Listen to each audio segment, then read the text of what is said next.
ஆண்டவரும் அருமை இரட்சகருமான இயேசு கிறிஸ்துவின் நாமத்தினாலே மறுபடியுமாக உங்களை சந்திப்பதிலே மிகுந்த மகிழ்ச்சி. தமிழ் வேதாகம பாடசாலையினுடைய வாழ்நாள் இறையியல் கல்வியினுடைய வேதாகம மானிடவியல் வகுப்புக்கு நீங்களும் நானும் வந்திருக்கிறோம்.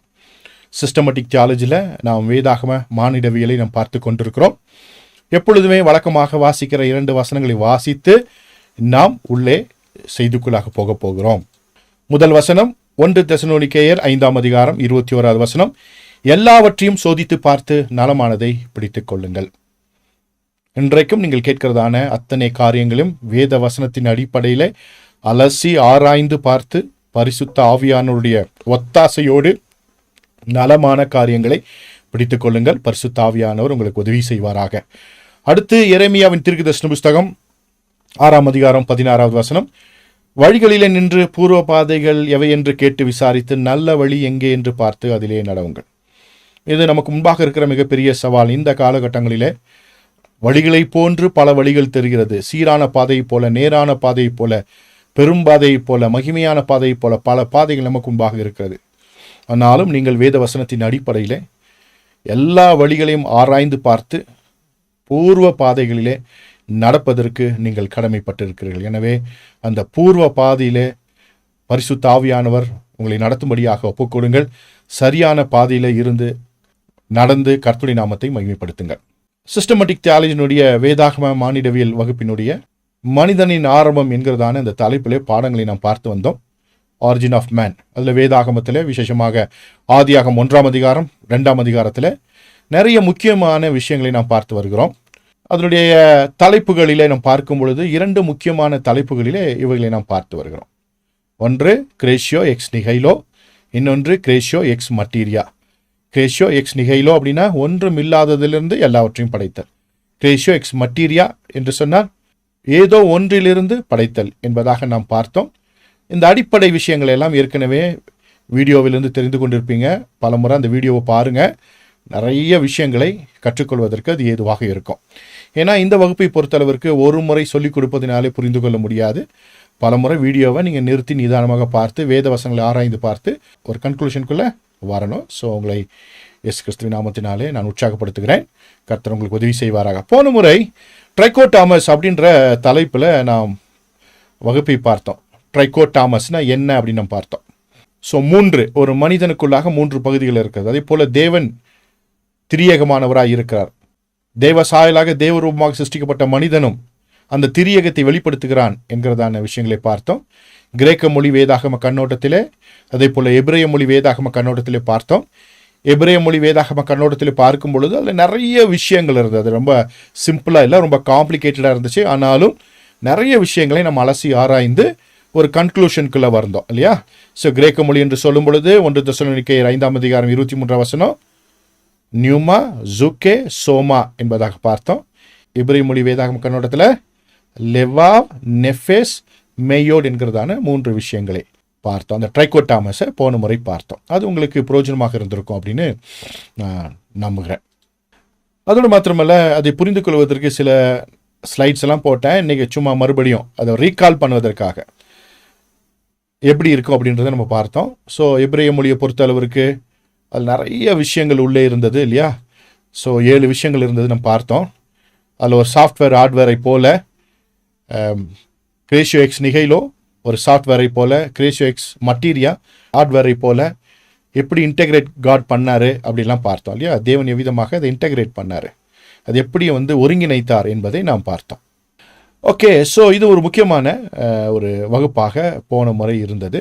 அந்த போன முறை அந்த வகுப்பில் இந்த இன்டெகிரேஷன் என்கிறதான விஷயம் ரொம்ப ரொம்ப முக்கியமான விஷயம்.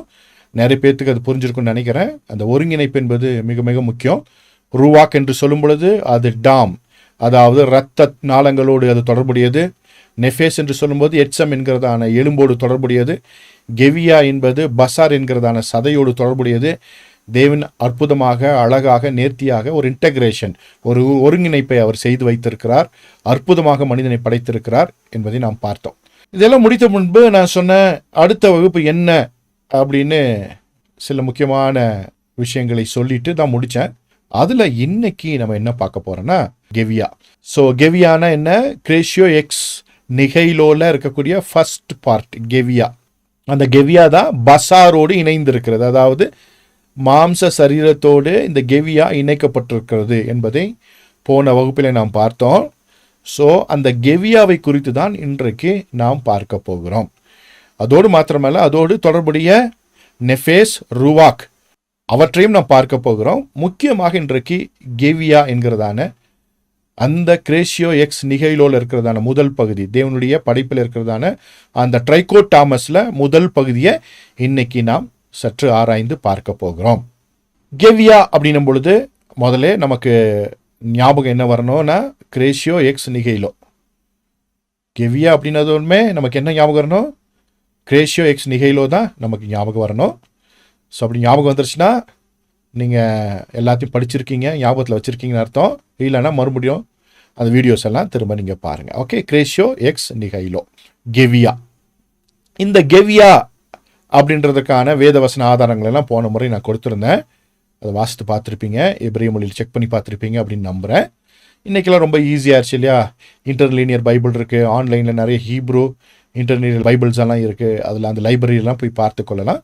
ஸோ ஆராய்ஞ்சு பார்த்து கொள்ளுங்கள். ஓகே, ஸோ நான் என்ன பண்ணுறேன்னா நிறைய விஷயங்களை ரொம்ப எக்ஸ்பிளைன் பண்ணாமல் அப்படியே நான் போயிடுறேன்.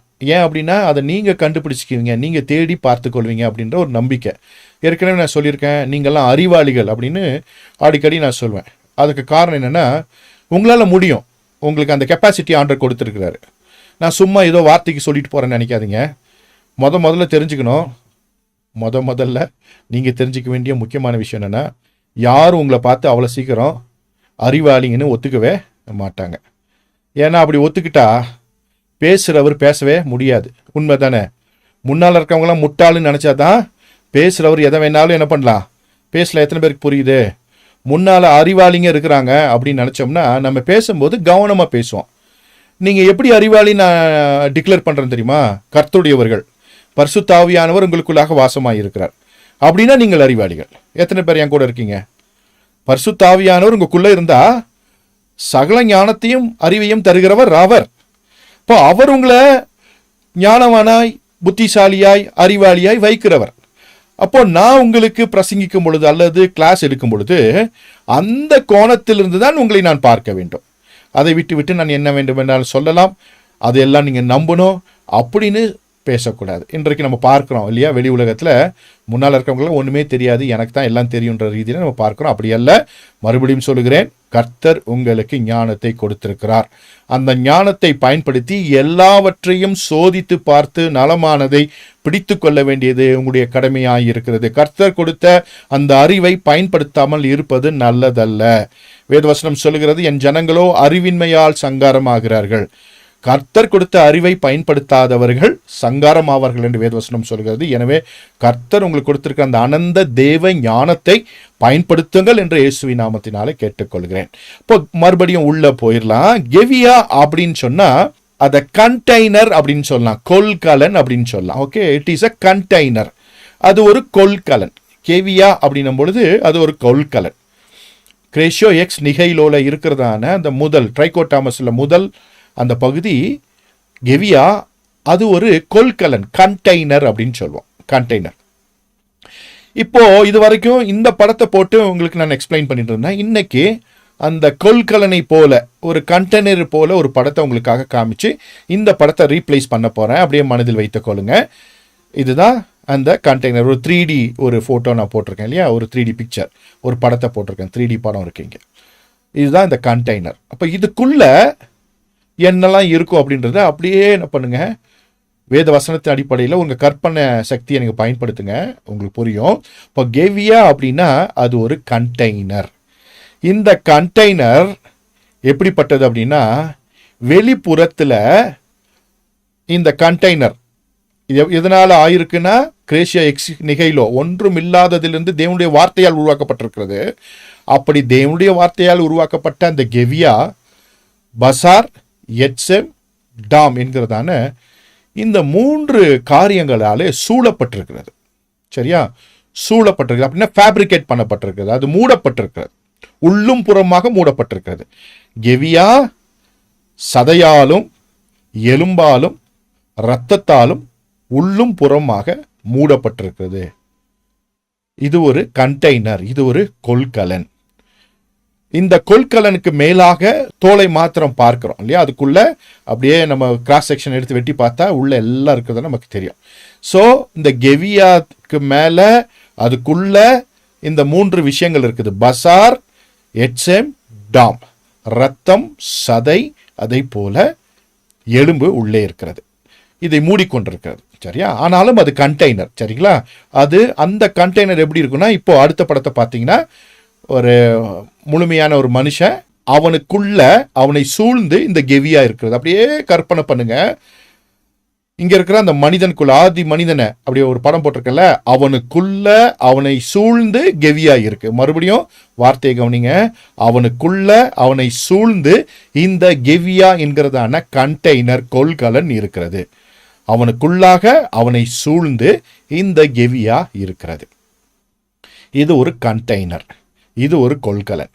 இந்த கொள்கலனுக்குள்ள என்ன இருக்குன்னா, நெஃபேஸ் இருக்கு. அதாவது ஆத்துமா என்று சொல்லுகிறோமே, அது இந்த கெவியாக்குள்ள இருக்கு. அப்போ இந்த கெவியா இந்த நெஃபேஸோடைய கண்டெய்னர். மறுபடியும் இந்த கெவியா இந்த நெஃபேஸோடைய கொள்கலன். இந்த நெஃபேஸ் எதுக்குள்ள இருக்கு அப்படின்னா, இந்த கெவியாக்குள்ள இருக்கு. கெவியாக்குள்ளதான் இந்த நெஃபேஸ் என்கிறதான ஆத்துமா இருக்கும். தமிழ் மொழியில ஆத்துமான என்னன்னு பார்த்தோம், நிறைய விஷயங்களை பார்த்தோம் இல்லையா, அதெல்லாம் அப்படியே ஒருங்கிணைத்து ஞாபகப்படுத்தி அப்படியே கவனிங்க. ஸோ இந்த கெவியாக்குள்ள இந்த நெஃபேஸ் இருக்கும். அப்போ நெஃபேஸோட கண்டெய்னர் எதுனா கெவியா. தமிழ்ல சொல்லணும்னா நெஃபேஸோடைய கொள்கலன் என்னன்னா கெவியா. கெவியாக்குள்ளதான் இந்த ஆத்துமா இருக்கிறது. நல்லா கவனமா புரிந்து கொள்ளணும். அப்படி அடுத்த படத்தை பார்த்தீங்கன்னா, இந்த கெவியாவை சூழ்ந்து உள்ளே பசாரும், எட்சேமும், டாமும், அதாவது ரத்தமும், சதையும், எலும்பும் இருக்கிறது. அதே போல இந்த கெவியாக்குள்ள நெஃபேஸ் என்கிற ஆத்துமா இருக்கிறது. ஓகே, மறுபடியும் கெவியாவை சூழ்ந்து உள்ளே, வெளியே இந்த பசார், எட்சேம், டாம் என்கிறதான ரத்தம், சதை, எலும்பு இருக்கிறது. கெவியாக்கு உள்ள நெஃபேஸ் என்கிற ஆத்துமா இருக்கிறது. அப்படியே கற்பனையில் அப்படியே யோசித்துக் கொள்ளுங்க. அப்படியே உங்க கற்பனை திறனை பயன்படுத்துங்க. ஓகே, சரி. இப்போ அடுத்த படத்துக்கு நான் வரும்பொழுது இங்க நெஃபேஸ்க்கு வந்துட்டோம். ஓகே, நல்லா கவனமா பாருங்க. இப்போ கெவியால இருந்து நெஃபேஸ்க்கு வந்திருக்கோம். இந்த நெஃபேஸும் ஒரு கண்டெய்னர் தான். ஓகே, இதுவும் ஒரு கண்டெய்னர், இதுவும் ஒரு கொள்கலன் தான். எப்படி கெவியா ஒரு கொள்கலனோ, எப்படி கெவியா ஒரு கண்டெய்னரோ, அதே போல நெஃபேஸும் ஒரு கொள்கலன், ஒரு கண்டெய்னர். அதற்குள்ளதான் ரூவாக் இருக்கிறது, மனித ஆவி இருக்கிறது. அப்போ கெவியாக்குள்ள நெஃபேஸ், நெஃபேஸுக்குள்ள ரூவாக்கு. மறுபடியும் சொல்றேன், கவனமா கேளுங்க. கெவியாக்குள்ள நெஃபேஸ் இருக்கு. ஏன்னா கெவியா ஒரு கண்டெய்னரு, அந்த கண்டெய்னருக்குள்ள இன்னொரு கண்டெய்னர்னான நெஃபேஸ் இருக்கு. அந்த நெஃபேஸ் கண்டெய்னருக்குள்ள ஒரு ரூவாக்கு இருக்கு. வீட்டில் டப்பா வச்சிருப்பீங்களா, ஒரு டப்பாக்குள்ள இன்னொரு டப்பா போட்டு வச்சிருப்பீங்க தானே, சகோதரிமார்களுக்கு தெரியும் இல்லையா? ஒரு டப்பாக்குள்ள இன்னொரு டப்பா, 4 டப்பா, 5 டப்பா, 10 டப்பா அப்படியே செட்டை வாங்கி வச்சிருப்பீங்க. உள்ள இருந்து எடுத்துக்கிட்டே இருப்பீங்க இல்லையா? ஆனால் உள்ள அடுக்கி வச்சிருப்பீங்க. அதே போல தான் இது. சரியா? புரிஞ்சுக்கிறதுக்காக. ஓகே, ஸோ ஒரு கண்டெய்னருக்குள்ள, அதாவது கெவியான்ற கண்டெய்னருக்குள்ள நெஃபேஸ் என்ற கண்டெய்னர் இருக்கு. அந்த நெஃபேஸ் என்ற கண்டெய்னருக்குள்ள ரூவாக் என்கிற ஆவி, மனித ஆவி உள்ளே இருக்கிறது. ஓகே, அடுத்து முக்கியமாக கவனிக்க வேண்டிய ஒரு தியாலஜிக்கல் பாயிண்ட் என்ன அப்படின்னா, இந்த நெஃபேஸுக்குள்ள அசுத்தாவிகளும் இருக்கலாம். அசுத்தாவிகள் பிடிச்சிச்சின்னு சொல்றோம் இல்லையா, பிசாசு பிடிச்சிச்சின்னு சொல்றாங்க இல்லையா, அதுவும் எங்க தான் போகும்னா நெஃபேஸ்க்குள்ள தான் போகும். நெஃபேஸ் தான் கண்டெய்னர். அசுத்தாவியாக இருந்தாலும் சரி, மனித ஆவிக்கும் சரி, அதான் கண்டெய்னரு. அசுத்தாவி உள்ள வந்த பொழுது மனித ஆவியை கண்ட்ரோல் பண்ணி அது அங்கே செயல்படுவதை நாம் பார்க்கிறோம். மறுபடியும் சொல்றேன், இந்த நெஃபேஸ் என்கிறதான கண்டெய்னருக்குள்ள அசுத்தாவி வந்துருச்சுன்னா மனித ஆவியை அது கட்டுப்படுத்தி அது தன்னை வெளிப்படுத்தி அந்த மனிதனை இயக்குகிறது. அப்போ சபைக்கு அழைத்து கொண்டு வரும் பொழுது ஒரு ஊழியக்காரன் அதை பார்க்கும் பொழுது ஜெபித்து அந்த பிசாசை விரட்டுவதை நாம் பார்க்கிறோம். அப்போ இந்த நெஃபேஸுக்குள்ளதான் இந்த அசுத்தாவி இருக்கும். சரியா? நல்லா புரிஞ்சுட்டீங்களா? இப்போ நெஃபேஸ் ஒரு கண்டெய்னர் அப்படின்னு சொன்ன இல்லையா, அப்போ நீங்க புரிஞ்சிருக்கும். சரியா? அந்த கண்டெய்னருக்குள்ள மனிதாவி தான் இருக்கணும். அதுக்குள்ள அது கண்டெய்னரா இருக்கிறபடினால அதுக்குள்ள அசுத்தாவியும் உள்ள போகலாம். ஏன் போகும், எப்படி போகுன்றத நம்ம பின்னால பார்க்கலாம். ஸோ அசுத்தாவி உள்ள போயிருச்சுன்னா அது மனித ஆவியை கண்ட்ரோல் பண்ணி அது ஆத்துமாவையும் சரீரத்தையும் இயக்கும். இதுதான் பிசாசு பிடித்தவர்கள் என்று நாம் சொல்லுகிறோம். ஓகே. ஸோ இங்கே மறுபடியும் இன்னொரு படம் போட்டிருக்கேன். இங்கே லேகியோன் போட்டிருக்கேன். பல ஆயிரக்கணக்கான அசுத்தாவிகள் ஒரு மனிதனுக்குள்ளாக இருந்ததாக மார்க் எழுந்த சுவிசேஷம் 5ஆம் அதிகாரம் 9வது வசனத்தில் நம்ம வாசிக்கிறோம். அப்பொழுது அவர் அவனை நோக்கி உன் பேர் என்னவென்று கேட்டார். அதற்கு அவன் நாங்கள் அநேகராய் இருக்கிறபடினாலே என் பேர் லேகியோன் என்று சொல்லி அப்படின்னு அந்த வசனம் வரும். அப்போ அத்தனை ஆவிகள் எங்க இருந்துச்சுன்னா இந்த நெஃபேஸ் என்ற கண்டெய்னருக்குள்ள இருந்துச்சு. இப்போ யோசித்து பாருங்க எவ்வளோ உள்ள இருந்திருக்குன்னு. அப்போ லீஜியன் அப்படின்னு இங்கிலீஷ் பைபிளில் போட்டிருக்கோம். அது ஒரு ரோம கிரேக்க சொல்லு லெஜியன் அப்படின்றது. அப்படின்னா என்னன்னா 3000 6000 வரை இருக்கிறதான ஒரு மிலிட்டரி ஃபோர்ஸ், ஒரு பட்டாலியன், ஒரு ஆர்டிலரி அப்படின்னு நம்ம சொல்லுவோம். 3000 6000 பேர் வரைக்கும் இருக்கக்கூடிய ஒரு படை. ஆண்டவராக இயேசு கிறிஸ்து கூட மத்தேயு எழுதின சுவிசேஷம் 26:53 ஒன்று சொல்லியிருப்பாரு. நான் இப்பொழுது என் பிதாவை வேண்டிக் கொண்டால் அவர் 12 லேகியோனுக்கு அதிகமாக தூதரை என்னிடத்தில் அனுப்ப மாட்டார் என்று நினைக்கிறாயா அப்படின்னு அங்க கேட்பார் இல்லையா, வாசித்திருப்பீங்க. அப்போ இந்த லேகியோன் அப்படின்னா என்ன அர்த்தம்னா அந்த பிசாசோட பேர் இல்ல, ஒரு கூட்டமா இருக்கிறனா லேகியோன். யார் பேரை சொல்றது? நாங்களாம் லேகியோன், நாங்களாம் ஆயிரக்கணக்கில் உள்ள இருக்கோம் அப்படின்னு சொல்லுது. சரியா? அப்போ ஆண்டவராக இயேசு கிறிஸ்து கேட்கும் பொழுது நாங்கள் அநேகராக இருக்கப்படினால லேகியோன். லேகியோன்னா 3000 6000 வரை இருக்கிற ஒரு போர் வீரர்களின் தொகுப்பு, ஒரு பட்டாலியன், ஒரு ஆர்டிலரி அப்படின்னு சொல்லுவோம். சரியா? ஓகே, ஒரு பட்டாலியன் ஞாபகம் வைத்துக்கொள்ளுங்க. சரி, அப்படிப்பட்ட ஒரு கூட்டம், அதுதான் லேகியோன். இங்க ஒரு மனுஷனுக்குள்ள ஏறக்குறைய 3000 6000 வரைக்கும் பிசாசுகள் இருந்ததை நாம் பார்க்கிறோம். எப்படி இருக்க முடியும்னா இந்த நெஃபேஸ் என்பது அப்படி ஒரு கண்டெய்னர். அந்த கண்டெய்னருக்குள்ள ஆயிரக்கணக்கான அசுத்தாவிகள் இருக்க முடியும். இந்த உலகத்துல நிறைய சர்வாதிகாரிகளை நம்ம பார்த்துருக்கோம் இல்லையா, அந்த சர்வாதிகாரிக்குள்ளெல்லாம் ஆயிரக்கணக்கான அசுத்தாவிகள் தான் இருந்தது. அதனால தான் அவர்கள் மனுக்குலத்திற்கு எதிராக செயல்பட்டு லட்சங்களை கோடிகளை கொன்று குவித்தார்கள். அப்போ ஒரு மனிதனுக்குள்ள இந்த ஆவிகள் வரும் பொழுது அவனுக்குள்ளாக இருக்கிறதான தேவன் தந்த அந்த நிஸ்மத் காயா என்கிறதான அந்த ஜீவ அந்த ஆவியை அது கட்டுப்படுத்தி, தேவனால் கொடுக்கப்பட்டதான மனுஷ ஆவியை கட்டுப்படுத்தி ஒரு மனிதனை இயக்குகிறது. ஆத்மா மூலமாக சரீரத்தை இயக்கி அது அழிவை கொண்டு வருகிறது. அப்போ இந்த நெஃபேஸ் என்பது ஒரு கண்டெய்னர் என்பதை புரிந்து கொள்வதற்காக இதை நான் சொல்லிக் கொண்டிருக்கிறேன். ஸோ உங்களுக்கு புரிஞ்சிருக்கும் அப்படின்னு நினைக்கிறேன். இது ஒரு கண்டெய்னர். சரி, எப்படி ஒரு மனுஷனுக்குள்ளாக அசுத்தாவி வர முடியும், ஏன் ஒருவரை அசுத்தாவி ஆட்கொள்கிறது அப்படின்ற ஒரு கேள்வி வரும் இல்லையா, நியாயமான ஒரு கேள்வி வரும். எப்படி அவனுக்குள்ள அவ்வளோ பிசாசு போச்சு, அவனுக்குள்ள 6000க்கு மேற்பட்ட அந்த பிசாசுகள் இருந்தது அப்படின்னா வாசிக்கிறோம் இல்லையா, அசுத்தாவி பிடிச்சிருதே சிலரை அப்படின்லாம் பார்க்குறோம் இல்லையா. இதற்கு 2 முக்கியமான காரியம்தான். ஒன்று, தேவ தொடர்பை இழந்த பொழுது, ஆவிக்குரிய பிரிவினை மரணத்தை மனிதன் சந்தித்த பொழுது அவனுக்குள்ளாக ஒரு திறப்பை உண்டாக்கியிருக்கிறான். அதன் வழியாக நெஃபேஸ் என்கிறதான அந்த கண்டெய்னருக்குள்ளாக அசுத்தாவிகள் உள்ளே சென்று அவனை ஆக்கிரமித்து அவனை நடத்த முடியும், அவனை கண்ட்ரோல் பண்ணி அவனை அழிவுக்கு நேராக கொண்டு செல்ல முடியும். இது தேவ தொடர்பை இழந்த பொழுது ஏற்பட்டதான ஒரு முக்கியமான விஷயம்.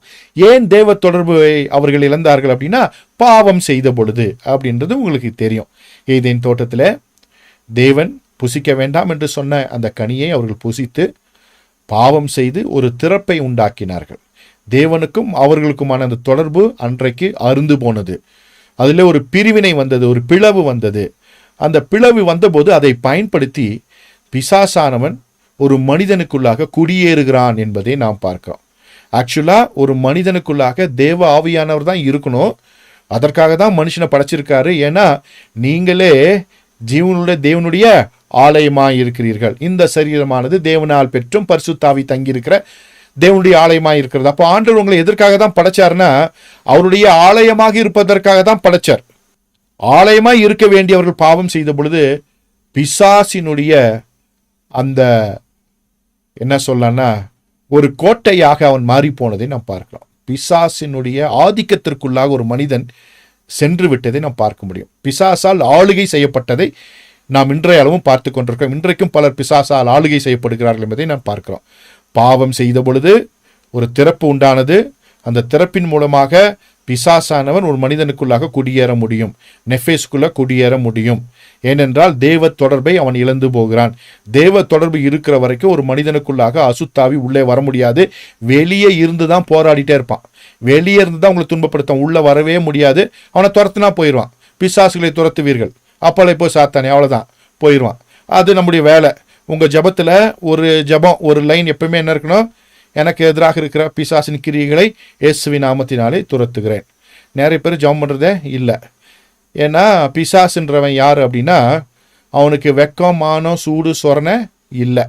எப்பொழுதுமே உங்கள் வீட்டு பக்கத்தில் தான் நிற்பான். உங்களை தான் எப்பொழுதுமே வீழ்த்த அவன் நினைப்பான். எப்படின்னா, அடிக்கடி ஒரு உதாரணம் சொல்லுவேன், உங்களுக்கும் மறுபடியும் சொல்கிறேன். வீட்டு மேலே நம்ம இந்த வடகம் காய வச்சுன்னு வச்சுக்கோங்களேன், அரிசி வடகமோ அல்லது ஏதோ வடகத்தை காய வச்சுன்னு வச்சுக்கோங்களேன், கண்டிப்பாக காக்கா வரும். காக்கா வந்துச்சுன்னா என்ன பண்ணுவோம்? வீட்டில் இருக்க சின்ன பிள்ளைங்கள்ட்ட ஒரு குச்சை கொடுத்து துரத்த சொல்லுவோம். அப்போது ஒரு முறை அப்படி தான் ஒரு பாப்பா துரத்திட்டு இருந்தான். வீட்டு மேலே வடகங்காய் போட்டிருந்தாங்க, துரத்திக்கிட்டே இருந்தா. அவள் டென்ஷன் ஆகிட்டா. ஏன்னா காக்கா வந்து தூக்கிட்டு போகுது.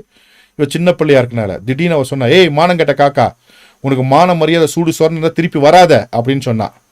திரும்பவும் நிறைய வந்துச்சு. திரும்ப அதே போல் எடுத்துகிட்டே இருந்துச்சு. அப்போ எனக்கு ஒன்று புரிஞ்சிச்சு. என்னென்னா, பிசாசுக்கு மான மரியாதை சூடு சொரணை கிடையாது. அவனை டார்கெட்டே நாம தான். தேவ சாயலாக படைக்கப்பட்ட மனிதனை எப்படியாவது வீழ்த்த வேண்டும். அவன் கர்த்தருடைய சன்னிதானத்தில் வந்துவிடக்கூடாது, அவன் வாழ்ந்து விடக்கூடாது என்பதில் ரொம்ப தெளிவாக இருக்கிறான். அதனால் அவன் எப்போ பார்த்தாலும் நம்மக்கிட்ட வந்துட்டு தான் இருப்பான். நம்ம வேலை என்னன்னா அவனை துரத்துவது. அதனால தான் ஆண்டவராக இயேசு கிறிஸ்து நமக்கு கற்றுக் கொடுத்த விஷயங்களில் ஒன்று, பிசாசுகளை துரத்துவீர்கள். எத்தனை பேருக்கு புரிஞ்சிச்சு? யாருக்குள்ளேயும் இருக்கிற அசுத்தாவிகளை துரத்துவது ஒரு பக்கம், இன்னொரு பக்கம் நமக்கு எதிராக இருக்கிற பிசாசின் கிரியைகளை உங்கள் ஜபத்தின் மூலமாக துரத்த வேண்டியது உங்களுடைய கடமையாக இருக்கிறது. அது ஒவ்வொரு நாளும் நம் ஜபத்தில் நாம் உணரும் பொழுதெல்லாம், ஏதோ ஒன்று நம்மை சூழ்ந்திருப்பதை போல, நமக்கு எதிராக இருப்பதை போல நம்ம நினைக்கும் பொழுதெல்லாம் உடனே அவனை கடிந்து கொண்டு அவனை துரத்தணும். கட்டலாம் முடியாது, சரியா? அவனை துரத்தணும். அப்படி தான் பைபிள் சொல்லி கொடுத்துருக்கு. நிறைய பேர் கட்டி பாதாளத்துக்கு அனுப்பி மூடி எரிச்சி அப்படிலாம் பண்ணுறாங்க. ஆனால் வேதம் நமக்கு சொல்லி தருகிறது, பிசாசுகளை துரத்துவீர்கள். எத்தனை பேருக்கு புரிஞ்சிச்சு? புரிஞ்சிச்சா புரியலையா? ஓகே, புரிஞ்சிருக்கோம் இல்லையா? பிசாசுகளை துரத்துவீர்கள். சரி, நம்ம உள்ள வந்துடுவோம். ஸோ தேவ தொடர்பை இழந்த பொழுது ஒரு ஆவிக்குரிய மரணம், அந்த மரணத்தின் மூலமாக தேவனோடு இருக்கிற தொடர்பு அங்கே அறுபட்டபடினாலே, அது துண்டிக்கப்பட்டபடினாலே ஒரு மனிதனுக்குள்ளாக லகுவாக பாவத்தின் மூலமாக ஒரு பிசாசானவன் குடியேறுவதை, அவனை ஆளுகை செய்வதை நம்மால் பார்க்க முடிகிறது. இது உலகத்தினுடைய இன்றைய நிலையாக இருக்கிறது. இப்போ உங்களுக்காக அது புரியும்படியாக மறுபடியும் ஒரு படத்தை போடுறேன். இப்போ கிரேஷியோ எக்ஸ் நிகைலோ ரூவாக் நெஃபேஸ் கெவியா, இப்படி படிச்சா கெவியா நெஃபேஸ் ரூவாக். இந்த கெவியாவுடைய நோக்கம் என்ன? ஏன் கெவியாவை தேவன் நமக்கு படைத்து கொடுத்திருக்கிறார், நமக்குள்ள வச்சிருக்கார்?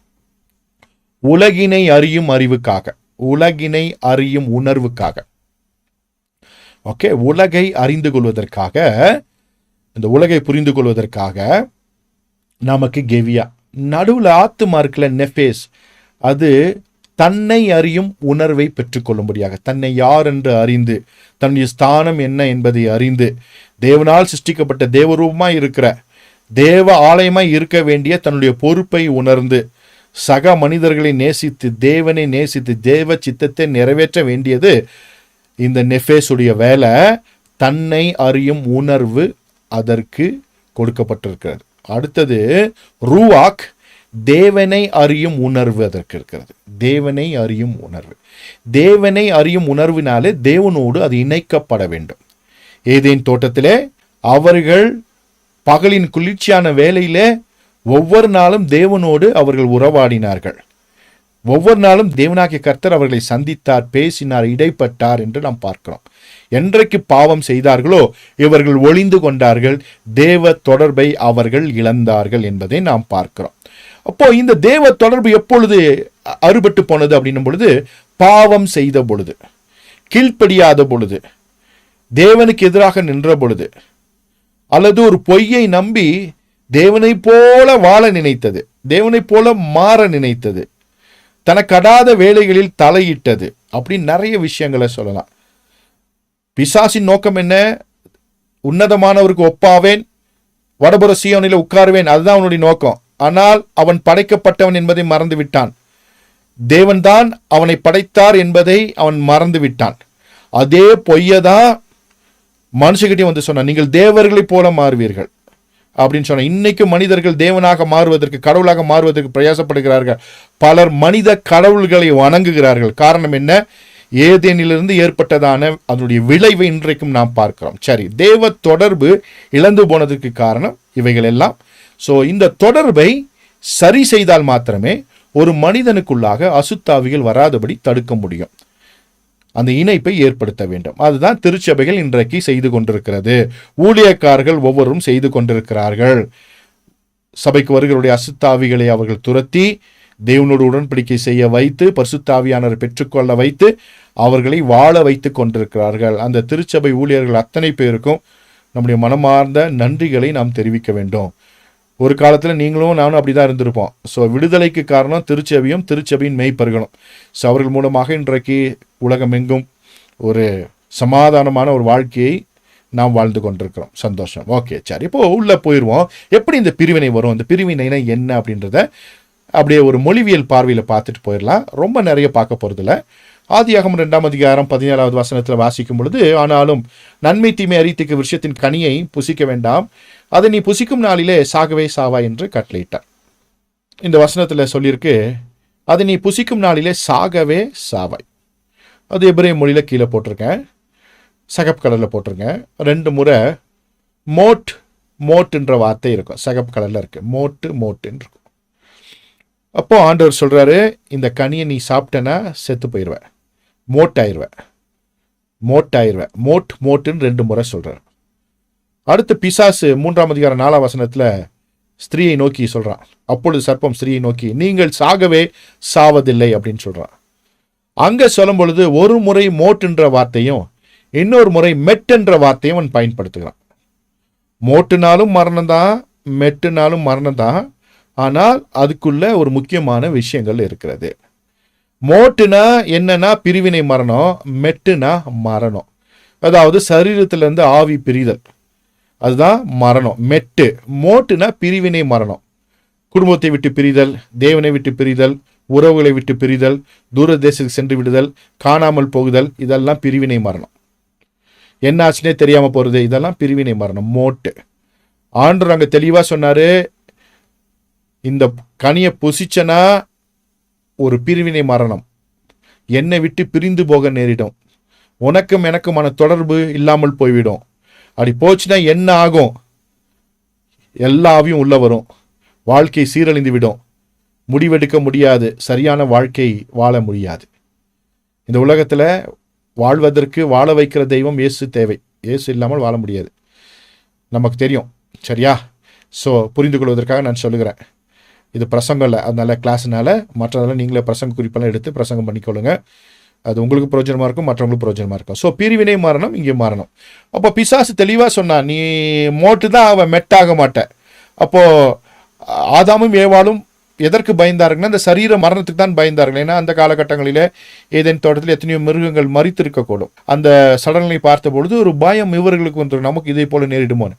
அப்போது இங்கே சர்ப்பம் சொல்லுது, நீ கண்டிப்பாக மோட்டு தான், அவன் மெட்டாக மாட்டேன், நீ சரீர மரணம் உனக்கு வராது, மோட்டு தான் ஆகுவேன்னு. ஸோ அதை சாப்பிட்டாங்க. சாப்பிட்ட பொழுது மோட்டு வந்த பொழுது என்னாச்சுன்னா தேவனுக்கும் மனிதனுக்குமான பிரிவினை வந்தது. இந்த பிரிவினை தான் ஆவிக்குரிய மரணம் என்று நாம் சொல்லுகிறோம். இந்த ஆவிக்குரிய மரணம் வந்த பொழுது ஒரு மனிதனுக்குள்ளாக அசுத்தாவிகள் வர ஆரம்பித்தன. அசுத்தாவிகள், பிசாசின் கிரியைகள் அவனை ஆளுகை செய்ய ஆரம்பித்தது. அவன் சுயநலவாதியாக, பாவியாக, துரோகியாக, துன்மார்க்கனாக, பேலியாளாக அவன் மாறிப்போனான். ரட்சிப்பின் திட்டம் ஆண்டவராக இயேசு கிறிஸ்துவின் மூலமாக நமக்கு வந்த பொழுது, அவருடைய ரட்சிப்பின் திட்டத்தின் மூலமாக அவர் விசுவாசித்த பொழுது நாம் மறுபடியுமாக விடுதலையாக்கப்பட்டு தேவனோடு இணைக்கப்பட்டோம். இணைக்கப்பட்ட பொழுது நமக்குள்ள பரிசுத்தாவியானவர் வந்தார். ஒரு மிகப்பெரிய பாதுகாப்பு, ஒரு மேன்மை நமக்கு உண்டாகி இருக்கிறது. இந்த மேன்மை நம்மை பரலோக ராஜ்யம் வரைக்கும் நடத்தப் போகிறது. இந்த உலகத்திலும் வாழப்போகிறோம், நித்திய ஜீவனிலும் நாம் அவரோடு இருக்க போகிறோம். இது மிகப்பெரிய ஒரு ஸ்லாக்கியம். ஸோ இந்த தேவ தொடர்பை இழந்த மனிதனுக்குள்ளாக அசுத்தாவிகள் வர முடியும் என்பதை நீங்கள் மறந்துவிடக்கூடாது. இது ஆவிக்குரிய மரணம். பாவம் செய்த பொழுது இந்த பிரிவினை மரணம் மனிதனுக்குள்ளாக வந்தது. இன்றைக்கு வரைக்கும் இருக்கிறதான மிகப்பெரிய பிரச்சனை என்ன? பிரிவினை மரணம். ஏனென்றால் பிரிவினை மரணம் வந்ததுக்கு அப்புறம் அவனுக்கு இன்னொரு மரணமும் வரும், சரீர மரணமும் வரும். பிரிவினை மரணத்தை அடைந்த ஒருவன் சரீர மரணத்தை அடைந்தால் அவன் மறுபடியாக உயிர்ப்பிக்கப்பட முடியாது. உயிர்ப்பிக்கப்பட முடியாது. ஒருவேளை சரீர மரணத்தை மாத்திரம் ஒருத்தன் அடைந்தால் அவன் மறுபடியுமாக உயிர்ப்பிக்கப்படுவான். எத்தனை பேருக்கு புரிஞ்சுச்சா? சோ பிரிவினை மரணத்தை அடைந்தவன் கண்டிப்பாக மறுபடியுமாக தேவனோடு ஒப்புரவாகி அவன் தன்னை சரி செய்து கொண்டு தேவ தொடர்பை பெற்றுக்கொண்டால் மாத்திரமே அவன் பின்பு வாழ்ந்து மறித்து போகும் பொழுது ஒரு நாளிலே அவன் உயிரோடு எழுப்பப்படுவான். உயிர்த்தெழுதல் அவனுக்காக இருக்கிறது. ஒருவேளை பிரிவினை மரணத்தில் செத்த ஒருவன் அவன் சரீர மரணத்தை அடைந்தால் அவன் உயிர்ப்பிக்கப்பட மாட்டான். அதாவது அவன் நித்திய ஜீவனுக்கு வரமாட்டான். அவன் நித்திய நரகத்திற்குள்ளாக அவன் செல்வான். அவன் ஜீவனுள்ளோர் தேசத்திலே காணப்பட மாட்டான். அவன் நித்திய நரகத்திற்குள்ளாக சென்று விடுவான். உயிர்ப்பிக்கப்படுதல் அப்படின்னா வாழ்வதற்காக உயிர்ப்பிக்கப்படுதல் தான் உயிர்ப்பிக்கப்படுதல். ஒருத்தனை எடுத்து கொண்டு போய் நியாய தீர்ப்புல நிறுத்தி அவனை நரகத்துக்கு கொண்டு போனா அது உயிர்ப்பிக்கப்படுதல் இல்லை. மனதில் வைத்துக் கொள்ளணும். சரியா? அதை அவனை எழுப்பி அவனுக்கு நியாய தீர்ப்பை கொடுத்து அவனை உள்ள போய் போடுறது, ஜெயில இருந்து வெளியே கொண்டு வந்து தூக்கில போடுற கதை. சரியா? அவ்வளவுதான். புரிந்து கொண்டால் போதும். சரி, அப்போ மறுபடியும் உங்களுக்காக இந்த நெஃபேஸ் என்கிறதான இந்த ஆத்துமாக்குள்ள மனிதனுடைய ஆவிதான் இருக்கணும். அதற்குள்ளாக பரிசுத்த ஆவியானவர் இருக்கணும். இதுதான் தேவ திட்டம். ஏனென்றால் நமக்குள்ளாக தேவனுடைய ஆவியானவர் வாசம் செய்து நம்மை தேவனுடைய ஆலயமாக மாற்றுவதுதான் அவருடைய திட்டமாக இருந்தது. அதுதான் திட்டம். அந்த திட்டத்தை ஏதேனிலேயே மனிதன் தோற்று போய் தேவ திட்டத்தை மீறிவிட்டான். தோற்கடிக்கப்பட்டான்னா பிசாசால் அவன் தோற்கடிக்கப்பட்டான். சரியா? மனதில் வைத்துக் கொள்ள வேண்டும். ஓகே, இப்போ உங்களுக்கு ஓரளவுக்கு இது புரிஞ்சிருக்கும். நெஃபேஸ் ஒரு கண்டெய்னர், அதற்குள்ள மனிதாவி ரூவாக்கு இருக்கு. அந்த கண்டெய்னருக்குள்ள பிசாசின் ஆவிகளும் உள்ள வரலாம். அதற்கான ரீசன் என்ன, அது எப்படி மேற்கொள்வது, எப்படி ரட்சிப்பின் திட்டம் செயல்படுகிறது, இயேசு கிறிஸ்துவானவர் நமக்காக செய்து வைத்திருக்க மிகப்பெரிய மாபெரும் ரட்சிப்பின் திட்டத்தினுடைய மேன்மை என்ன என்பதை சும்மா கொஞ்சம் உங்களுக்கு அப்படி வெளிச்சம் காமிச்சிருக்கேன். ஏற்கனவே சொன்ன மாதிரி நீங்கள் அறிவாளிகள் எல்லாம் உங்களுக்கு அப்படியே பல்பெல்லாம் எரிஞ்சிருக்கேன். எல்லா டியூப்லைட்டும், எல்லா 1000 வாட் பல்பும் எல்லாம் அங்கங்கே எரிஞ்சிருக்கும். நிறைய கனெக்ட் பண்ணியிருப்பீங்க. கர்த்தர் உங்களை ஆசீர்வதிப்பாராக. ஓகே, ஸோ இப்போ அடுத்தது உள்ள போக போகிறோம். மரணம். அடுத்தது இன்னொரு மரணம். இப்போ மோட்டு பார்த்தோம். மோட்டுன்ற பிரிவினை மரணத்தை பார்த்தோம். இப்போ இந்த சரீர மரணம், சரீரத்தை விட்டு ஆவியும் ஆத்மாவும் பிரிந்து போகுதல், அதை குறித்து நாம் பார்க்க போகிறோம். இங்கே உங்களுக்காக அந்த படத்தை போட்டிருக்கேன். மேலே ஒரு வசனம் போட்டிருக்கேன். ஆதியாகமம் 5ஆம் அதிகாரம் 5வது வசனம். ஆதாம் உயிரோடு இருந்த நாளெல்லாம் 930 வருஷம் அவன் மரித்தான் அப்படின்னு இருக்கு. ஆதியாகமத்தில் 3ஆம் அதிகாரத்தில் பிரிவினை மரணம் அப்பயே அவனுக்கு வந்துருச்சு. இதை புசிக்கும் நாளிலே சாகவே சாவாய். அன்னைக்கே அவனுக்கு பிரிவினை மரணம் மோட்டு வந்துருச்சு. எத்தனை பேருக்கு புரிஞ்சிச்சு? இப்போ அன்னைக்கே பிரிவினை மரணம் வந்துச்சு. அதற்கப்புறம் 930 வருஷம் அவனுக்கு நியமிக்கப்பட்ட இயற்கையான அந்த மரணம் நேரிட்டது. ஒன்று வாழ்ந்து மறுரூபமாகணும், இல்லைன்னா வாழ்ந்து மடிந்து உயிர் தெள்ளணும். இதுதான் தேவனுடைய திட்டம். மறுபடியும் நினைவுபடுத்துகிறேன். ஒன்று வாழ்ந்து மறுரூபமாகணும், இல்லை என்றால் வாழ்ந்து மடிந்து உயிர் தெழுந்து தேவனுடைய சன்னிதானத்துக்கு வரணும். ஒருவேளை ஆண்டவராக இயேசு கிறிஸ்துவின் வருகை இன்னைக்கு இருந்தா நீங்களும் நானும் வாழ்ந்து கொண்டிருக்கிறனா அப்படியே உயிரோடு எடுத்துக்கொள்ளப்படுவோம். அதே போல மரித்தவர்கள் அப்படியே கல்லையிலிருந்து உயிரோடு எழுந்து அவங்களும் என்ன பண்ணுவாங்க? மாறுவாங்க.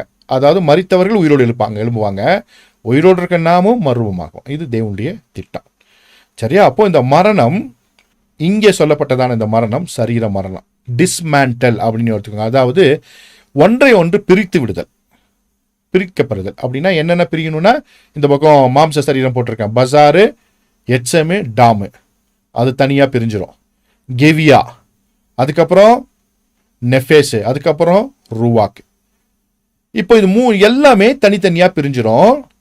இதில் இந்த மாம்ச சரீரம் இருக்கிறது, பசாரு, எச்சமு, டாமு, அதை குறித்து வேதவசனம் என்ன சொல்கிறதுனா, நீ பூமியிலிருந்து எடுக்கப்பட்டபடினால், ஆதியாகமம் 3:19, நீ பூமியிலிருந்து எடுக்கப்பட்டபடியால் நீ பூமிக்கு திரும்ப மட்டும் உன் முகத்தின் வேர்வையால் ஆகாரம் புசிப்பாய், நீ மண்ணாய் இருக்கிறாய், மண்ணுக்கு திரும்புவாய் என்றார்.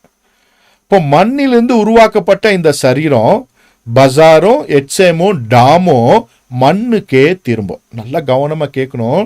ஓகே, இப்ப பூமியிலிருந்து நீ எடுக்கப்பட்டாய், அதனால பூமிக்கே நீ திரும்புவாய். சரியா? சோ பூமியிலிருந்து எடுக்கப்பட்டாய், பூமிக்கே திரும்புவாய். கிரேசியோ எக்ஸ் மட்டீரியா. எத்தனை பேருக்கு புரிஞ்சுச்சு? கிரேசியோ எக்ஸ் மட்டீரியா திரும்ப கிரேசியோ எக்ஸ் மெட்டீரியா மறுபடியும் எங்க பண்ணிரும்? மண்ணுக்கே போயிரும் அப்படின்னு இங்க சொல்லியிருக்கு. அதே போல பிரசங்கி 3:20, எல்லாம் ஒரே இடத்திற்கு போகிறது, எல்லாம் மண்ணினாலே உண்டாகிறது, எல்லாம் மண்ணுக்கு திரும்புகிறது. கிரேசியோ எக்ஸ் மட்டீரியா. அடுத்தது பிரசங்கி 12:7, இவ்விதமாய் மண்ணானது தான் முன்னிருந்த பூமிக்கு திரும்பி ஆவி தன்னை தந்த தேவனிடத்திற்கு மறுபடியும் போகாததற்கு முன்னும் அவரை உன் வாழ்வ பிரயாயத்திலே நினை. இங்க முக்கியமான 2 விஷயத்தை பார்க்கிறோம். ஒன்னு, மண்ணானது மண்ணுக்கே மறுபடியும் திரும்பிடும். அதாவது கிரேசியோ எக்ஸ் மட்டீரியா மறுபடியும் அதமா அரச்சுக்கு போயிடும் அப்படின்னு பார்க்கிறோம் இல்லையா? அதமா மண்ணுக்கே போயிடும், மண்ணின் தூள் அது போயிடும். ஓகே, அடுத்தது ஆவி தன்னை தந்த தேவனிடத்திற்கு மறுபடியும் போயிரும் அப்படின்றத பிரசங்கின் மூலமாக நான் தெரிந்து கொள்கிறோம். அந்த நிஸ்மாத் ஹாயா அப்படின்னு சொன்னோம் இல்லையா, அந்த ஆவி ரூவாக்கு மறுபடியும் தேவனிடத்திலேயே போயிருமாமா. அப்போ நம்ம தெரிஞ்சுக்கிறோம், கிரேசியோ எக்ஸ் மட்டீரியா மறுபடியும் பூமிக்கே போயிரும். ஏன்னா மண்ணில இருந்து வந்தபடினால அதுக்குள்ள இருக்க ரூவாக் மறுபடியும் தேவனிடத்திலேயே போயிடும் அப்படின்றத பார்க்கிறோம். அதே போல அடுத்து என்னன்னா, இது 2 விஷயத்தை பார்த்துட்டோம் இல்லையா? இதுக்குள்ள என்னெல்லாம் இருக்கு பாருங்க. ஒரு மனுஷன் இருக்கா, அதுக்கு பின்னால கெவியா இருக்கு. அப்போ கெவியா என்ன ஆக போகுதுன்னா, எங்க ஒரு மனுஷனை அடக்கம் பண்றாங்களோ அங்கே தான் இருக்க போகுது. மறுபடியும் மண்ணான சரீரம் மண்ணுக்கே திரும்பிடும். எட்சமும் அதே போல டாமும் பசாரும் மண்ணுக்கே திரும்பிடும். அதுக்குள்ள இருக்கிற இந்த கெவியா எங்கே வைக்கப்படுகிறதோ அது அங்கே தான் இருக்கும். ஏன்னா அது கிரேசியோ எக்ஸ் நிகைலோ. கிரேசியோ எக்ஸ் மட்டீரியா மண்ணுக்கு திரும்பிடும். கிரேசியோ எக்ஸ் நிகைலோ வார்த்தையால் படைக்கப்பட்ட அதற்கு அழிவில்லை, அது அங்கே தான் இருக்கும். எத்தனை பேருக்கு புரியுது? இப்போ புரியுதா? இந்த கெவியா என்ன ஆகாதுங்க, அழியாது. அது எங்க இருக்கோ, எந்த இடத்துல ஒரு மனிதன் செத்து போய் அவன் காணாமல் போனானோ, அதாவது அவன் சரீரம் அழிந்து அப்படி உருவழிந்து போனதோ, எலும்பும் சதையும் ரத்தமும் எல்லாம் போயிருச்சோ, அந்த இடத்திலேயே இந்த கெவியா இருக்கும். அதை ஒண்ணுமே பண்ண முடியாது, அதை தூக்க முடியாது, அதை நகர்த்த முடியாது, ஊத முடியாது, அது ஒண்ணுமே செய்ய முடியாது. அது அப்படியே இருக்கு. எத்தனை பேருக்கு புரிஞ்சு? ஏன்னா அது வார்த்தையால் உண்டாக்கப்பட்ட ஒன்று. அதற்கு மாசோ அல்லது வெயிட்டோ அல்லது அதெல்லாம் நீங்க எதுவுமே சொல்லவே முடியாது. அதுக்கு இல்லவே இல்லை. வார்த்தையால் உருவாக்கப்பட்ட அற்புதமான ஒரு விஷயம் கிரேசியோ எக்ஸ் நிகைலோ. அது இந்த சரீரத்திலிருந்து பிரிந்து எங்கே அடக்கம் செய்தார்களோ அங்கேயே இருக்கும். சரியா? ஓகே, கவனமா வைத்துக் கொள்ளணும். அப்போ 2 விஷயத்தை பார்த்தோம். மண்ணுக்கே திரும்பிடும். கெவியா அந்த மண் எங்க அடக்கம் பண்ணப்பட்டுச்சோ அந்த இடத்துலயே இருக்கும். அதாவது அந்த சரீரம், அந்த மார்டல் ரிமைன் அப்படின்னு சொல்ற இந்த மாம்ச சரீரம் எங்க அடக்கம் பண்ணப்படுகிறதோ அங்கே தான் இருக்கும். அதனால தான் கல்லறைகள் முக்கியத்துவப்படுத்தப்படுகின்றன. உயிர்த்தெழும் பொழுது மறுபடியுமாக ஆவியும் ஆத்மாவும் இந்த கெவியாக்குள்ள வந்து உயிர்த்தெழும். மண்ணான சரீரம் அல்ல, மகிமையின் சரீரம். இந்த கெவியாவை என்னன்னு மனதில் வைத்துக் கொள்ளுங்கன்னா, மகிமையின் சரீரம்னு மனதில் வைத்துக் கொள்ளுங்க. என்னன்னு ஞாபகம் வைத்துக் கொள்ளணும், மனதில் வைத்துக் கொள்ளணும், மகிமையின் சரீரம். உயிர்த்தெழும் பொழுது இந்த கெவியா தான் உயிர்த்தெழப்போது. அதுக்குள்ள ஆவியும் ஆத்மாவும் வந்து உயிரோடு எழுந்து நித்திய ஜீவனை பெற்றுக்கொள்ள போகிறது. நான் கிறிஸ்தவர்களை குறித்து நான் சொல்லிக் கொண்டிருக்கிறேன், நம்மை குறித்து சொல்லிக் கொண்டிருக்கிறேன், மற்றவர்களை குறித்து நான் சொல்லவில்லை. ஸோ கெவியா, அதனாலதான் கல்லறைகள் பாதுகாக்கப்படுகின்றன. கல்லறைக்குள்ள எலும்பு காணாம போயிடும், சதை காணாம போயிடும், ரத்தம் போயிடும், எலும்புகள் எல்லாம் நைந்து மண்ணோட மண்ணா போயிடும். ஆனா அந்த கல்லறைக்குள்ள இந்த கெவியா பத்திரமாக இருக்கும். அப்படி இருக்கும் பொழுது எங்கே நாம் அடக்கம் பண்ணப்படுகிறோமோ அங்கே இருந்து நாம் உயிர் தள்ள போகிறோம். அதனாலதான் கோடிக்கணக்காக பணம் செலுத்தி இஸ்ரவேலில் இருக்கிற ஒலிவ மலையில நிறைய பேர் என்ன பண்ணுறாங்க, அடக்கம் பண்ணப்படுறாங்க. அந்த காலத்தில் ராஜாக்கள் எல்லாம், கிறிஸ்தவ ராஜாக்கள் எல்லாம் ஒலிவ மலையில் அடக்கம் பண்ணப்பட்டிருக்கிறாங்க. காரணம் என்னென்னா, உயிர் தள்ளும் பொழுது இயேசு கிறிஸ்து அங்கே கால் வைத்தார்னா அப்படியே உயிர் தெழுந்தா நேரடியாக அவர் ஃபஸ்ட்டு நம்ம பார்க்கலான்ற ஒரு ஆசையில், ஒரு கான்செப்டில் அவங்க அடக்கம் பண்ணிடப்பட்டிருக்கிறாங்க. சரியா, புரிந்து கொள்வதற்காக. அது சரியா, உண்மையா, தவறா அப்படிலாம் நான் வரல, அதெல்லாம் மற்ற வகுப்பில் பார்க்கலாம். ஸோ அது ஒரு நம்பிக்கை. ஸோ நாம் எங்கே அடக்கம் பண்ணப்படுகிறோமோ அங்கே இருந்து நாம் உயிர் தெழுந்து போக போகிறோம். அடக்கம் பண்ண படத்தில் இந்த கெவியா தான் இருக்கும். அதுக்குள்ள ஆத்மா வரணும், அதற்குள்ள ஆவி வரணும். தேவனிடத்திற்கு சென்ற ஆவி மறுபடியும் தேவனை அனுப்புவார்.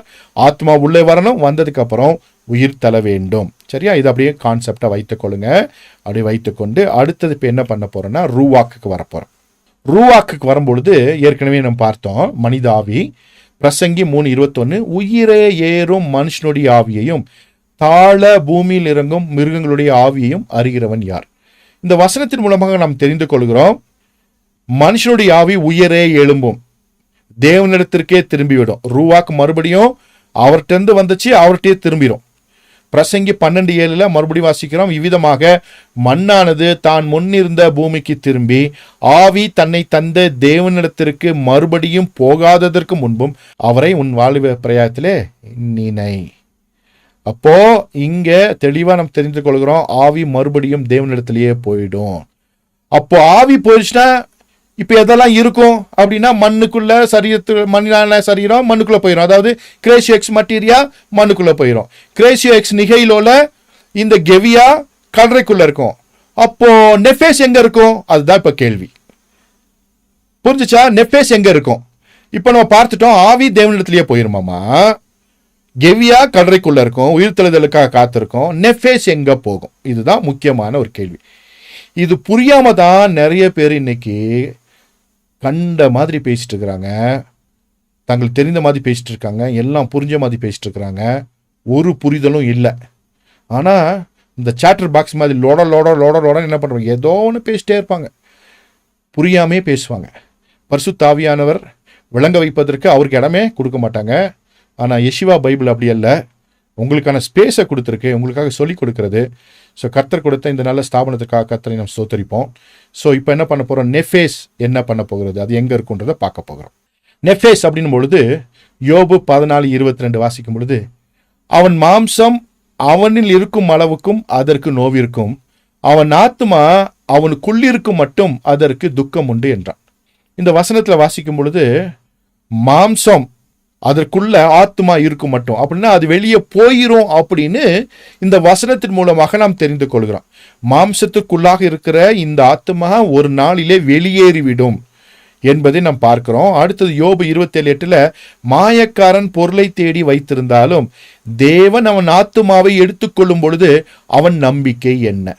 இப்போ இந்த வசனத்தில் இன்னொரு கிளாரிட்டி என்னன்னா, சரீரத்தை விட்டு ஆத்மா வெளியே போயிடும், அதை எடுத்துக்கொள்ளுகிறவர் யாருன்னா தேவன் என்று வேதவசனம் சொல்கிறது. தேவன் அவன் ஆத்மாவை எடுத்துக்கொள்ளும் பொழுது, அப்போ எடுத்து அவர் என்ன பண்ண போறாருன்ற ஒரு கேள்வி உங்களுக்கு வரணும். ஏன்னா ஆவி அவர்கிட்டயே போயிருது, இப்போ ஆத்மாவை எடுத்து அவர் என்ன பண்ண போறாரு? ஒரு மனுஷக்குள்ள இருந்து ஆத்மாவை எடுத்துட்டா அவர் என்ன பண்ண போறாரு அப்படின்றத நம்ம பார்க்க போறோம். ஏற்கனவே நாம் பார்த்து கொண்டு வருகிறோம், தேவனை உடையவர்கள், தேவன் இல்லாதவர்கள். தேவனை உடையவர்களுக்கான தேவ திட்டம் என்ன, தேவன் அல்லாதவர்களுக்கான தேவ திட்டம் என்ன, நாம் தெரிந்து கொள்ள வேண்டும். இங்கே சொல்லும் பொழுது இந்த வசனத்துல அவன் ஆத்மாவை எடுத்துக்கொள்ளும் பொழுது அவன் நம்பிக்கை என்ன அப்படின்னு கேட்கும் பொழுது ஒரு புறஜாதியான தேவனை அறியாதவனை குறித்து சொல்வதை போல இந்த வசனம் இருக்கிறது. எனவே இதை மனதில் வைத்துக்கொண்டு எங்க போகும் இந்த ஆத்மாவை தேவன் எடுத்து என்ன பண்ண போறாரு? ஆவி அவர்கிட்டயே போயிடும், கெவியா கல்லறைக்குள்ள இருக்கும், இந்த ஆத்மாவை என்ன பண்ண போறாருன்னும் பொழுது 3 வசனங்களை உங்களுக்காக நான் போட்டிருக்கேன். சங்கீதம் 16:10, என் ஆத்மாவை பாதாளத்தில் விடீர், உம்முடைய பரிசுத்தவானை அழிவை காண ஒட்டி. ரொம்ப அழகா இங்க வசனம் சொல்லுது, என் ஆத்மாவை பாதாளத்தில் விடீர். அங்க ஆத்மாவை எடுக்கிறவர் இவர் தான், எடுத்து எங்க விட மாட்டாராமா, பாதாளத்துல விட மாட்டார். நல்லா கவனிக்கணும், சீரியஸான முக்கியமான ஒரு காரியத்தை பேசிக் கொண்டிருக்கிறேன். சோ பாதாளத்தில் விடீர், ஆத்மாவை அவர்தான் ஒரு சரீரத்திலிருந்து வெளியே கொண்டு வருகிறார். கொண்டு வருகிற அவர் பாதாளத்தில் விட மாட்டார். யாருடைய ஆத்மாவை? உங்களுடைய என்னுடைய ஆத்மாவை அவர் பாதாளத்தில் விடார். சங்கீதக்காரன் இங்கே அழகாக சொல்லுகிறான். சங்கீதம் 86:13, நீர் எனக்கு பாராட்டின உமது கிருபை பெரியது, என் ஆத்துமாவை தாழ்ந்த பாதாளத்திற்கு தப்புவித்தீர். பாவம் செய்யும் ஆத்துமா சாகும். அப்ப அந்த ஆத்மா எங்க போகும்னா பாதாளத்துக்கு போகும் அப்படின்றத நாம் இங்கே தெரிந்து கொள்கிறோம். தேவனை அறிந்த நமக்கோ அப்படி அல்ல. நம்மை தேவன் அங்கிருந்து பாதாளத்துக்கு அனுப்பாதபடி நம்மை காப்பாற்றுகிறார் அப்படின்னு சொல்லுது. அப்படின்னா நம்ம எங்க கொண்டு போக போறாருன்றத பின்னால் நம்ம பார்க்க போறோம். அடுத்த வசனத்தை வாசிக்கும் பொழுது சங்கீதம் 49:15, ஆனாலும் தேவன் என் ஆத்மாவை பாதாளத்தின் வல்லமைக்கு தப்புவித்து மீட்பார், அவர் என்னை ஏற்றுக்கொள்வார். பாவம் செய்த பொழுது பாதாளம் அவனை மேற்கொள்ளுகிறது. அவனுடைய ஆத்மாவை தேவன் வெளியே எடுக்கும் பொழுது, அந்த ஆத்மா பிரியும் பொழுது அது நேரடியாக எங்க போயிரும்னா பாதாளத்துக்கு போயிடும். அதுதான் நம்ம இந்த வசனத்தின் மூலமாக தெரிந்து கொள்கிறோம். அதற்கான எபிரேய மொழி வார்த்தை ஷெயோல் அப்படின்ற வார்த்தை இருக்கும். ஷியோல்னு சொல்லியிருப்பாங்க இல்லையா, ஷெயோல் அப்படின்ற வார்த்தை, ஷெயோல் அப்படின்ற ஒரு வார்த்தை இங்க இருக்கு. ஷெயோல், இந்த ஷெயோலுக்கு ஆண்டவர் கொண்டு போவாராமா. இந்த ஷெயோல் என்பது பாதாளம், தாழ்ந்த பாதாளம் அப்படின்லாம் சொல்லியிருக்கு. நல்ல கவனமா கேட்கணும். ஒரு ஆத்துமா எங்க போகும்? பாதாளத்துக்கு போகும். தேவனை அறியாத, தேவனை ஏற்றுக்கொள்ளாத, பிரிவினையினால் பாதிக்கப்பட்ட மோட்டான ஆத்மா மெட்டாகும் பொழுது, அதாவது பிரிவினை மரணம் அடைந்த ஒரு ஆத்மா மரணத்தை சந்திக்கும் பொழுது அதோடைய ஆத்மா பாதாளத்துக்கு செல்லும். ஆனால் ரட்சிக்கப்பட்டவர்களையோ அல்லது தேவனை ஏற்றுக்கொண்டவர்களையோ தேவனை உடையவர்களையோ பாதாளம் ஆளுகை செய்ய முடியாது. பாதாளத்தில் அவர் விடமாட்டார். இந்த வசனத்துல வாசிக்கும் பொழுது ஒரு கான்டெக்ஸ்டுவலா, அதாவது அவர்கள் பின்னணியிலிருந்து சில விஷயங்களை சிலர் யோசிப்பாங்க. அதுல ஒண்ணு என்னன்னா, கல்லறைனா என்ன? இங்க பாதாளம்னா நிறைய பேர் என்ன எக்ஸ்பிளைன் பண்றாங்க, கல்லறை பூமியை தோண்டி உள்ள புதைக்கிறத பத்தி பேசுறாங்க. ஏன்னா அவனுடைய பார்வையிலிருந்து அவன் சிந்திக்கிறான். எத்தனை பேருக்கு புரிஞ்சிச்சு? அப்படின்னா கல்லறைனா எப்படி இருக்கணும்? பூமியை தோண்டணும், அதுக்குள்ள போட்டு மூடணும்.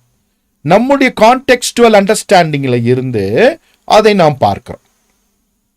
ஆனால் வேதாகமத்தை பொறுத்தளவிற்கு பாதாளம் என்றால் என்னன்னா ஷெயோல், அது கல்லறை அல்ல. ஏன் அப்படின்னா நம்மளை போல யூதர்கள் பூமியை தோண்டி புதைக்கிறவர்கள் அல்ல. இஸ்ரவேலர்கள் பூமியை தோண்டி புதைக்கிறவர்கள் அல்ல. அவர்கள் ஒரு பாக்ஸ் செஞ்சு அந்த பாக்ஸ்குள்ள வைக்கிறவங்க. அந்த கல்லறை எப்படி இருக்கும் அப்படின்னு பார்த்தா உங்களுக்காக ஒரு கல்லறை போட்டிருக்கேன். ஆதியாகமம் 23:9 சாராள் அங்கே மரித்து போய் விடுகிறார். அப்பொழுது ஆபிரகாம் அந்த தேசத்தில் இருந்தவற்றிலிருந்து மக்கபேலா என்ற அந்த குகையை அவன் விலைக்கு வாங்கி அந்த குகையிலே தன்னுடைய மனைவியை அடக்கம் செய்கிறார். அதோடு மாத்திரமல்ல, அதே குகையில்தான் ஆபிரகாமும் அடக்கம் செய்யப்பட்டான். அதே குகையில்தான் ஈசாக்கும் அடக்கம் செய்யப்பட்டான். அதே குகையில்தான் யாக்கோப்பு அடக்கம் செய்யப்பட்டான்.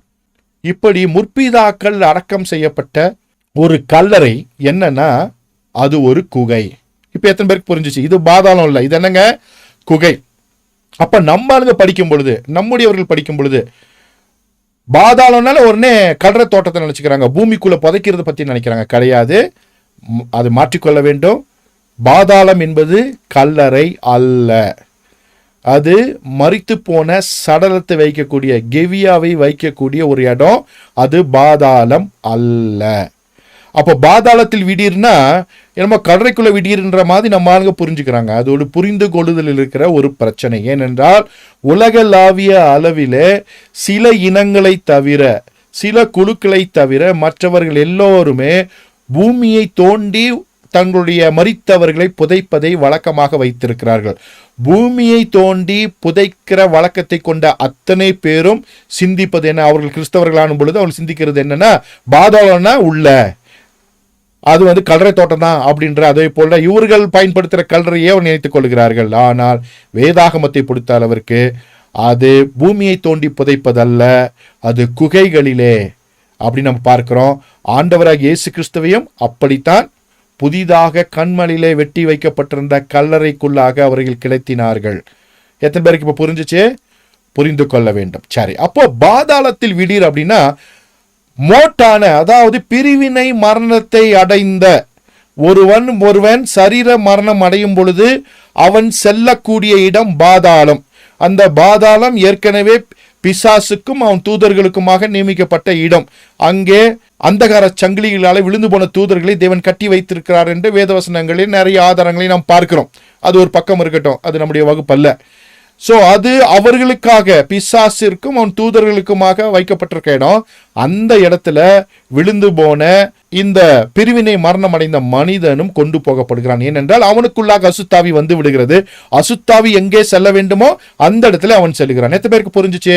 ஆண்டவராக இயேசு கிறிஸ்து உலகத்தில் நமக்காக மனிதனை வந்த பொழுது பன்றி கூட்டத்திற்குள்ள பிசாசுகள் போக விரும்பின. பாதாளத்துக்கு எங்களை அனுப்ப வேண்டாம், எங்க அனுப்புங்க, இந்த பன்றிக்குள்ள அனுப்புங்க அப்படின்னு வேண்டிக் கொண்டன. இயேசு கிறிஸ்து அனுப்பிட்டாரு.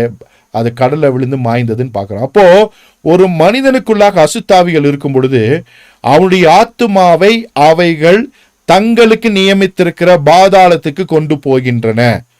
அசுத்தாவியால் பீடிக்கப்பட்ட யாரா இருந்தாலும் அவருடைய முடிவு என்ன? சரீர மரணம் அடையும் பொழுது அவருடைய ஆத்துமாவை அந்த ஆவிகள் கிளைம் பண்ணி எங்க கொண்டு போயிருன்னா பாதாளத்துக்கு கொண்டு போயிட்டு என்ன பண்ணா அதை போல வெளியே வந்து என்ன பண்ணுன்னா அந்த மனுஷனை போலவே ஆக்ட் பண்ணிட்டு இருக்கோம், நாடகம் ஆடிட்டு இருக்கோம். நிறைய பேர் செத்த ஆவிட்ட பேசிட்டு இருப்பாங்க.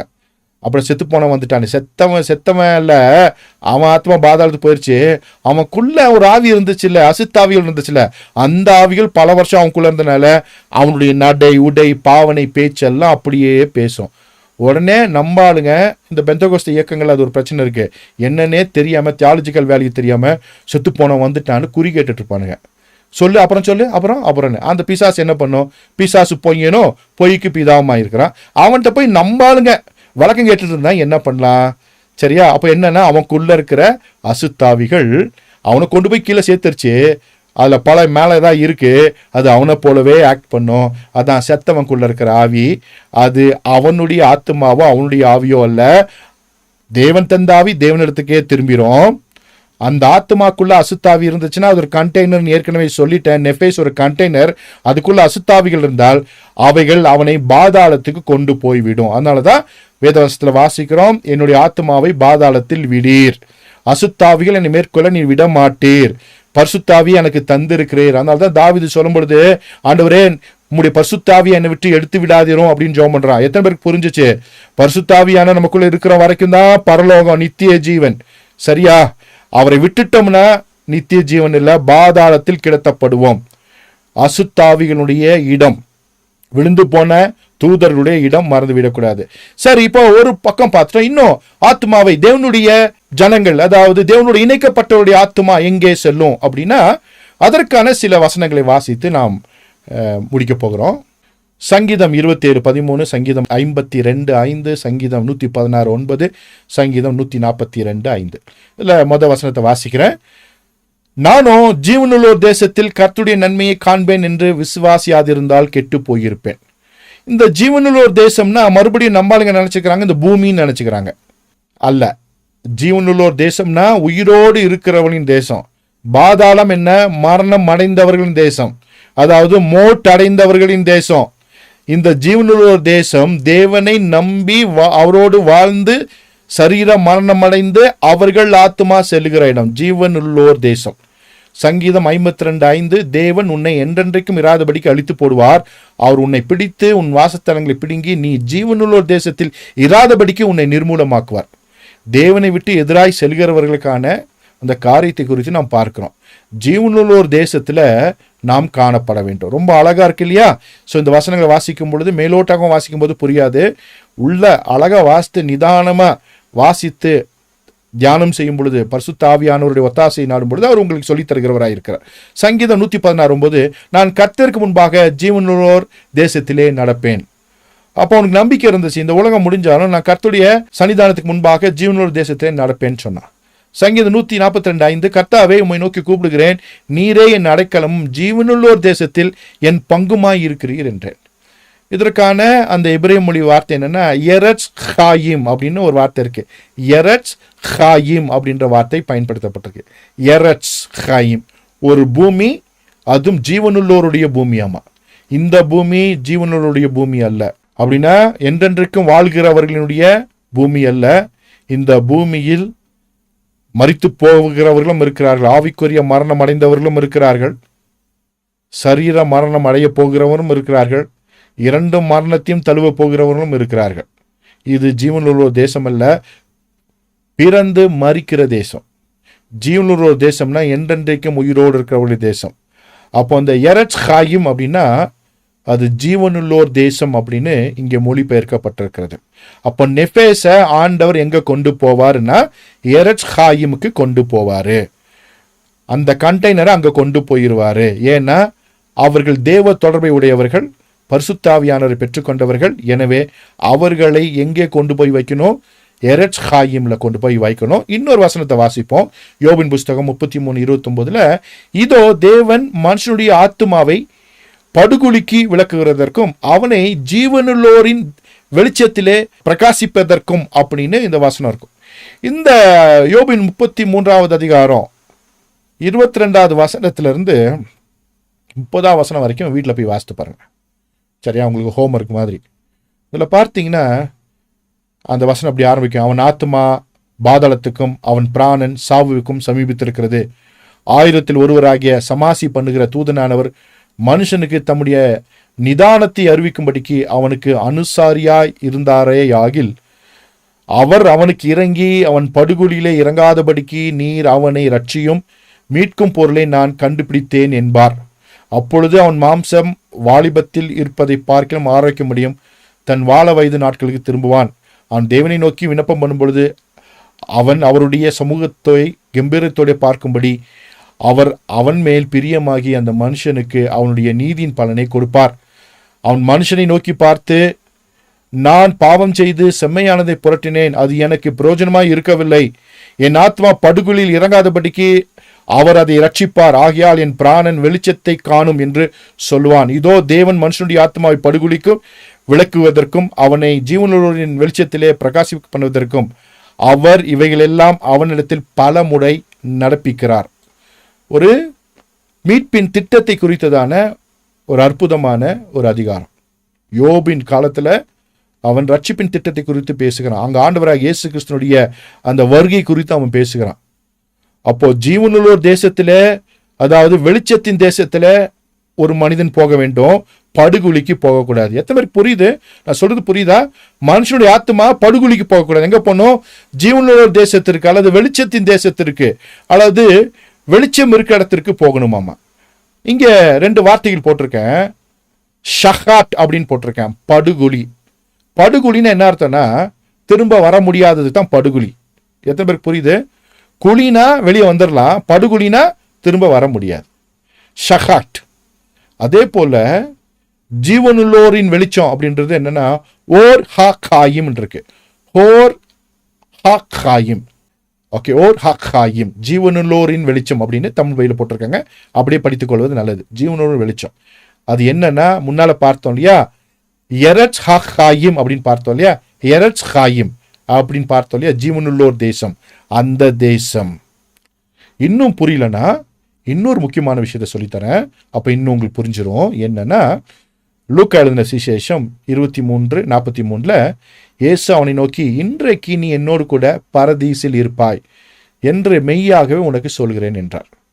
புதிய ஏற்பாட்டில் வரும்பொழுது அந்த ஜீவனுள்ளோர் தேசம், ஜீவனுள்ளோரின் வெளிச்சம் அப்படின்னு பார்த்தோம்ல, அது எப்படி மொழிபெயர்த்திருக்காங்க? பரதீசுன்ற ஒரு அரமேய சொல்லை பயன்படுத்தி மொழிபெயர்த்திருக்கிறாங்க. இது ஒரு அரமேய சொல். பரதீசில் இருப்பாய், பரலோகத்தில் இருப்பாய்ன்னு சொல்ல பரதீசில் இருப்பாய். அதே போல 2 கொரிந்தியர் 12:3 அந்த மனுஷன் பரதீசுக்குள் எடுக்கப்பட்டு மனுஷர் பேசப்படாததும் வாக்கு கெட்டாததும் ஆகிய வார்த்தைகளை கேட்டான் என்று அறிந்திருக்கிறேன். பவுல் அப்போஸ்தலன் சொல்லும்போது சொல்கிறார், பரதீசிற்கு எடுத்துக்கொள்ளப்பட்ட அந்த விஷயத்தை பற்றி சொல்கிறான். அதே போல வெளிப்படுத்தும் விசேஷம் 2:7 ஆவியானவர் சபைகளுக்கு சொல்லுகிறதை காதுல அவன் கேட்க கடவன். ஜெயம் கொள்ளுகிறவன் எவனோ அவனுக்கு தேவனுடைய பரதீசின் மத்தியில் இருக்கிற ஜீவவிருட்சத்தின் கனியை புசிக்க கொடுப்பேன் என்று எழுது. இங்கே ரொம்ப அழகா அந்த ஜீவவிருட்சத்தின் கனி இப்ப எங்க இருக்கு? பரதீசில் இருக்கு அப்படின்னு ஒரு செய்தி இருக்கிறது. அப்போ கிறிஸ்துவுக்குள் மரிக்கிறவர்கள், தேவ பிள்ளைகள் பரதீசிற்கு செல்வார்கள் என்று புதிய ஏற்பாட்டிலையும், பழைய ஏற்பாட்டிலே ஜீவனுள்ளோரின் வெளிச்சத்தில் இருப்பார்கள் என்றும் அல்லது ஜீவனுள்ளோர் தேசத்தில் இருப்பார்கள் என்றும் சொல்லியிருக்கிறது. அப்போ 2 முக்கியமான இடம், ஒன்று பாதாளம், இன்னொன்று பரதீசு. இப்போ மறுபடியும் உள்ள போயிடுவோம்.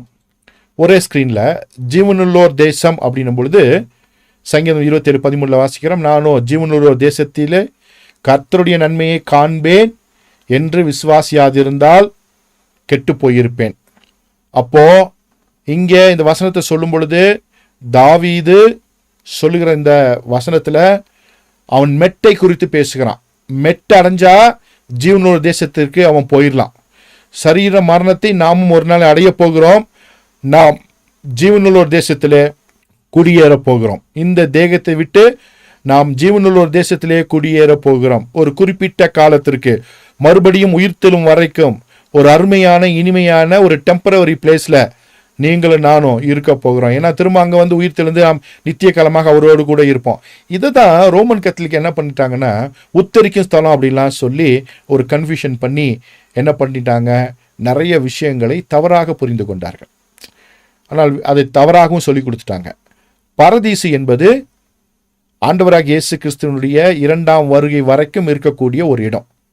பாதாளம் என்பது 1000 வருஷ அரசாட்சி முடியும் வரைக்கும் இருக்கக்கூடிய இடம். மறுபடியும் ஞாபகப்படுத்துறேன், பரதீசு ஆண்டவராகிய இயேசு கிறிஸ்து திரும்ப வர வரைக்கும் இருக்கக்கூடிய இடம். அவர் திரும்ப வரும் பொழுது அங்கிருக்கிற அத்தனை ஆத்துமாக்களும் இந்த உலகத்துக்குள்ள வந்து அவர் ஆவி மூலியமாக இங்க இருக்கிற கெவியாவை எடுத்துக்கொண்டு அது மத்தியவானிலே அவரோடு சேர்ந்து கொள்ளும். ஆனால் பாதாளத்துக்கு சென்றவர்கள் 1000 வருட அரசாட்சிக்கு பின்பு அவர்கள் எழுந்து வந்து நியாய தீர்ப்படைவார்கள் அப்படின்னு வாசிக்கிறோம். பிசாசு கூட அவனோடு சேர்ந்த தூதர்களோட அவர்களும் நியாய தீர்ப்படைந்து நித்திய நரகத்திற்குள்ளாக அழிவை சந்திப்பார்கள் என்று நாம் பார்க்கிறோம்.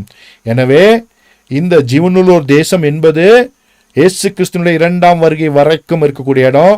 பாதாளம் என்பது ஆண்டவராக இயேசு கிறிஸ்துவனுடைய 1000 வருஷ அரசாட்சியின் முடிவில வைக்கக்கூடிய வெள்ளை சிங்காசன நியாய தீர்ப்பு. அப்படியே வெளிப்படுத்தின விஷயத்துல பார்த்தீங்கன்னா அங்க இருந்த பாதாளம், அங்க இருந்த வானம் பூமி எல்லாமே அழிந்து புதிய வானம் புதிய பூமியை ஆண்டவர் படைக்கிறார். வாசித்திருக்கீங்களா? ஸோ அங்க எதுவுமே இருக்காது, எல்லாம் அழிச்சிருவார், இந்த நெருப்பினால அழித்து விடுவார் அப்படின்னு நம்ம வாசிக்கிறோம். ஸோ பாதாளம் 1000 வருஷ அரசாட்சி வரைக்கும் இருக்கும், வெள்ளை சிங்காசன நியாய தீர்ப்பு வரைக்கும் இருக்கும். இந்த ஜீவனுள்ள தேசம் என்கிறதான இந்த பரதீசு இயேசு கிறிஸ்துவனுடைய 2ஆம் வருகை வரைக்கும் இருக்கும் என்பதை நாம் தெரிந்து கொள்ள வேண்டும். அப்போ ஜீவனுள்ளோர் தேசத்திலே நாம் இன்றைக்கு ஒருவேளை கர்த்தருடைய வருகை வந்தால் உயிர்த்தெழுந்து மத்தியவானத்துக்கு போயிடுவோம். ஒருவேளை மரித்து போய்விட்டால் நம்ம எங்க போயிடுவோம்னா ஜீவனுள்ள தேசத்துக்கு போயிடுவோம். நம்ம சரீரம் அந்த கல்லறையில் வைக்கப்படும். மண்ணான சரீரம் கேஷியக்ஸ் மட்டீரியா மண்ணுக்கே போயிடும். அந்த கெவியா அங்கே காத்திருக்கும், வருகை வரைக்கும் அது அங்கே இருக்கும். கிறிஸ்துவின் வருகை வரும் பொழுது ஆத்துமா இந்த ஜீவனுள்ள தேசத்திலிருந்து வரும், ஆவி அவரிடத்திலிருந்து வரும், வந்து ஒன்று சேர்ந்து உயிர் தெளிந்து மத்தியவானிலே நாம் அவரோடு நாம் இருக்க போகிறோம். மறந்துவிடக்கூடாது. இது ஒரு முக்கியமான ஒரு காரியம். இதில் தெளிவில்லைன்னா தியாலஜிக்கலாக நிறைய விஷயங்களை புரிஞ்சுக்கவே முடியாது. சரியா? முக்கியமாக கவனிக்க வேண்டிய விஷயம். உங்களுக்காக மறுபடியுமாக ஆண்டவராக இயேசு கிறிஸ்துவை அடக்கம் பண்ணினதாக அந்த 3 நாட்கள் அவர் உள்ள இருந்தார் இல்லையா, அந்த இடத்தினுடைய அந்த கல்லறை நம்ம பார்த்தோம். அது ஒரு குகை தான். அந்த குகையை உங்களுக்காக போட்டிருக்கேன். இப்படிதான் இருக்கும். இந்த குகையில என்ன பண்ணுவாங்கன்னா மரித்தவர்களை உள்ள போய் அந்த சாம்பர் மேலே பார்க்குறீங்க பாருங்க, கீழே அந்த படத்தில் அதில் போய் இப்படி வச்சிருவாங்க. துணிகளால் சுற்றி, எப்படி லாசர்வை துணிகளால் சுற்றி உள்ள வச்சிருந்தாங்க. கல்லை புரட்டி போடுறதுக்கு அன்னைக்கு முன் வந்த பொழுது மாத்தாள் சொன்னார், 4 நாள் ஆச்சே நாருமேன்னு சொன்னா இல்லையா, இதுதான் இது. ஸோ இதுக்குள்ளே தான் இப்படி வச்சுருப்பாங்க. நம்மளை போல் பூமிக்குள்ளே தோண்டி பதிக்கிறவங்க அவங்க இல்லை. இந்த காலகட்டத்தில் மாற்றிட்டாங்க முறையாக, ஆனால் வேதாகமத்தின் காலகட்டங்களில் இப்படி தான் இருந்திருக்கு. ஸோ இங்கே உள்ள அந்த சரீரத்தை வைத்து துணிகளால் சுற்றி அந்த கந்த வர்க்கங்களை போட்டு மூடி வச்சுருவாங்க. 2 வருடத்திற்குள்ளாக அந்த சதையெல்லாம் என்ன ஆயிருன்னா போய் வெறும் எலும்புகள் மாத்திரம் இருக்கும். 2 ஆண்டுகள் அப்படியே அந்த துணியெல்லாம் இதாகி வெறும் எலும்புகள் மாத்திரம் இருக்கும். ஆனால் அந்த இடத்துல இந்த கெவியா படம் போட்டிருக்கேன் பாருங்க, அது அங்கேயே தான் இருக்கும். அதை யாராலையும் மூவ் பண்ண முடியாது. ஏன்னா அது மூவ் பண்ணுற விஷயம் இல்லை. அதாவது அதை இடம் மாற்ற முடியாது, அதை தள்ளி வைக்க முடியாது, அது ஒன்றுமே செய்ய முடியாது. ஏன்னா வார்த்தையால் உண்டான கிரேசியோ எக்ஸ் நிகைலோது, அதை ஒன்றுமே செய்ய முடியாது. அது அங்கேயே தான் இருக்கும். அந்த எலும்புகளை என்ன பண்ணுவாங்க பின்னாட்களில் ஊசரி பாக்ஸ் அப்படின்னு சொல்லுவாங்க, ஊசரி பெட்டின்வாங்க. இது போல பெட்டியில எலும்பை மாத்திரம் போட்டுட்டு அந்த இடத்துல அந்த குடும்பத்தில் மற்றவங்க யாராச்சும் மறிப்பாங்களே அவங்கள கொண்டு போய் அங்கே உள்ள வச்சிருவாங்க. அதுக்கப்புறம் அந்த எலும்புகளை உலர்ந்த பின்பு மறுபடியும் இந்த ஊசரி பாக்ஸ்ல போட்டுருவாங்க. அப்ப யோசித்து பாருங்க, அந்த பர்டிகுலர் அந்த மேடையில பலருடைய கெவியா இருந்து கொண்டே இருக்கும். அந்த குடும்பத்தினுடைய அத்தனை பேருடைய கெவியாவும் அங்கதான் இருக்கும். எலும்புகள் மாத்திரம் இடமாற்றப்படும். அதனாலதான் பிதாக்களின் கல்லறைகள் வேதாகமத்தில் முக்கியத்துவப்படுத்தப்பட்டிருக்கின்றன. எங்கள் பிதாக்களுடைய கல்லறைகள் இங்க இருக்கிற தேசம் அல்லவா அப்படின்றாங்க. இஸ்ரவேல் ஜனங்கள் போராடி அந்த தேசத்திற்கு உள்ளே வந்தார்கள். அவருடைய பிதாக்களின் கல்லறைகள் இருக்கிற இடம், அந்த இடத்துல அவருடைய கெவியாக்கள் இருக்கிறது. ஒரு நாளில் அவர்கள் உயிர் தெழுவார்கள். கிறிஸ்துவை அவர்கள் இன்றைக்கு அறிந்து கொள்ளாமல் இருந்தாலும் அவருடைய இறை நம்பிக்கை என்பது வேதாகமத்தின் அடிப்படையில் இருக்கிறபடினாலே ஒரு நாளிலே கண்கள் திறக்கப்படும். அன்றைக்கு மேசியாவை அவர்கள் ஏற்றுக்கொள்வார்கள். ஸோ இந்த கல்லறை என்பது ரொம்ப ரொம்ப முக்கியம். இது பாதாளம் அல்ல. அதற்காக இவ்வளோ நேரம் சொல்லிட்டு இருந்தேன். ஏன்னா கான்டெக்ஸ்டில் நாம் புரிஞ்சுக்கும் பொழுது நம்முடைய பின்னணியிலிருந்து தான் புரிஞ்சுக்கும். அதை புரிய வைக்கிறதுக்காக ஒரு சின்ன விஷயம் சொல்கிறேன். இன்னைக்கு பணம் போடலை, இருந்தாலும் சொல்கிறேன். ஒரு மனுஷன் இன்டர்நேஷ்னல் லெவலில் ஒரு கான்ஃபரன்ஸ் நடக்குது. அங்கே ஒரு பில்டிங்கில் ஒயிட் வாஷ் பண்ணணும். அதாவது அந்த பில்டிங்க்கு வந்து என்ன பண்ணணும்னா கலர் அடிக்கணும், பெயிண்ட் அடிக்கணும். அப்போது வந்திருக்கிற ஒருத்தர் சொல்கிறாரு, எல்லா ரூமுக்கும் பெயிண்ட் அடிக்கணும். அப்போ கூப்பிட்டு சொல்கிறாரு, எல்லாருமே முட்டை கலரில் பெயிண்ட் அடிச்சிருங்கப்பா, முட்டை கலரில் பெயிண்ட் அடிச்சிருங்கப்பா அப்படின்றாங்க. என்ன முட்டைன்னு கேட்குறாங்க. கோழி முட்டை அப்படின்னு சொல்கிறாங்க. அப்போது பெயிண்ட்லாம் அடித்து முடிச்சதுக்கப்புறம் போய் பார்த்தா ஒருத்தர் ப்ரௌன் கலரில் அடிச்சிருக்காரு, ஒருத்தர் வெள்ளை கலரில் அடிச்சிருக்காரு, ஒருத்தர் ப்ளூ கலரில் அடிச்சிருக்காரு, ஒருத்தர் பிங்க் கலரில் அடிச்சிருக்கிறாரு. ஏற்குறைய 7-8 கலரில் கோழி முட்டைகள் உலகம் எங்கும் இருக்கிறது. ஆனால் நமக்கு தெரிஞ்சது என்ன கோழி முட்டை? வெள்ளை கலரும் ப்ரௌனு கலரும். அப்போ ஒரு விஷயத்தை புரிந்து கொள்ளும் பொழுது நம்முடைய பின்னணியிலிருந்து தான் புரிந்து கொள்கிறோம். அது சரியாக இருக்கும் என்று நாம் நம்புகிறோம். எப்பொழுதுமே பரிசுத்த ஆவியானுடைய ஒத்தாசையை நாம் நாட வேண்டும். நம்முடைய புரிந்து கொள்ளுதல் பல வேளைகளே தவறாக இருக்கலாம். ஆனால் பரிசுத்த ஆவியானவர் நம்மை சகல சத்தியத்திற்குள்ளும் நடத்துகிறவர். மூளை அறிவினாலே தேவனை தேடக்கூடாது. பரிசுத்த ஆவியானுடைய ஒத்தாசையோடு வேதத்தை ஆராய்ந்து பார்த்து அவர் கொடுக்கிற தேவ ஞானத்தை பயன்படுத்தி, அவர் கொடுக்கிற அந்த நாலேஜ், அந்த விஸ்டமத்தை பயன்படுத்தி வேதத்தை ஆராய்ந்து பார்க்க வேண்டும். அதனால தான் இன்னைக்கு நிறைய பிரச்சனைகள், இதை நிறைய பேருக்கு புரிந்து கொள்ளுதல்ல பிரச்சனை. இன்னைக்கு நிறைய உங்களுக்கு காரியங்களை நான் சொல்லி கொடுத்துருக்கிறேன். அவைகளெல்லாம் உங்களுக்கு புரிஞ்சிருக்கும்னு நினைக்கிறேன். ஸோ உங்களுக்காக மறுபடியும் ஒரு ஸ்க்ரீனில் நான் போடுறேன். தேவ தொடர்பை இழந்தவர்கள் 2 மரணத்தை அடையப் போகிறார்கள். பிரிவினை மரணத்தை அடைந்து சரீர மரணத்தை அடையும் பொழுது பாதாளத்துக்கு போக போகிறார்கள். தேவ தொடர்பை உடையவர்கள் மரணத்தை அடையப் போகிறார்கள். அவர்கள் ஜீவனுள்ள ஒரு தேசத்திலே இருக்க போகிறார்கள். ஒருவேளை இன்றைக்கு ஆண்டவராக இயேசு கிறிஸ்து வந்தால் மருவம் அடைந்து நாம் மத்திய வானிலை அவரோடு கூட, உயிர்த்தெழுந்த நம்முடையவர்களோடு கூட நாம் மத்திய வானிலை அவரோடு இருக்க போகிறோம். எத்தனை பேருக்கு புரிஞ்சுச்சா? இப்போ தேவ தொடர்புடைய முக்கியத்துவம் என்ன, தேவ தொடர்பை இழந்தால் என்ன, பாதாளம்னா என்ன, ஜீவனுள்ள தேசம் என்ன அப்படின்னு உங்களுக்கு புரிஞ்சிருக்கும் அப்படின்னு நம்புறேன். இதுக்கு மேலே பரிசுத்த ஆவியானவர் இன்னும் நிறைய விஷயங்கள் உங்களுக்கு சொல்லி தருவாராக. இப்போ உயிர்த்தெழுதல்னா என்னன்னு பார்த்துட்டு நம்ம முடிச்சிருவோம். இப்போ அடுத்தது பார்க்க போறோம். உயிர்த்தெழுதல் அப்படின்னும் பொழுது அப்போஸ்தலர் 24ஆம் அதிகாரம் 15ஆம் வசனத்துல, நீதிமான்களும் அநீதிமான்களும் ஆகிய மரித்தோர் உயிர்த்தெழுந்திருப்பது உண்டென்று இவர்கள் தேவனிடத்திலே நம்பிக்கை கொண்டிருக்கிறது போல நானும் நம்பிக்கை கொண்டிருக்கிறேன். பவுல் அப்போஸ்தலன் அங்கே சொல்லும்போது சொல்றார், உலகத்துல எல்லாமே மறுபடியும் உயிர்த்தெழணும். ஒன்று நியாய தீர்ப்புக்கான உயிர்த்தெழுதல், எங்க 1000 வருஷ அரசாட்சி முடிஞ்சதுக்கு அப்புறம் வெள்ளை சிங்காசனத்துக்கு முன்பாக. அடுத்த ஒரு உயிர்த்தெழல் முன்னால் இருக்கு. என்னங்க, நீங்களும் நானும் உயிர்த்தெழுந்து மத்திய வானிலை ஒரு கூட இருக்க போகிறோம்.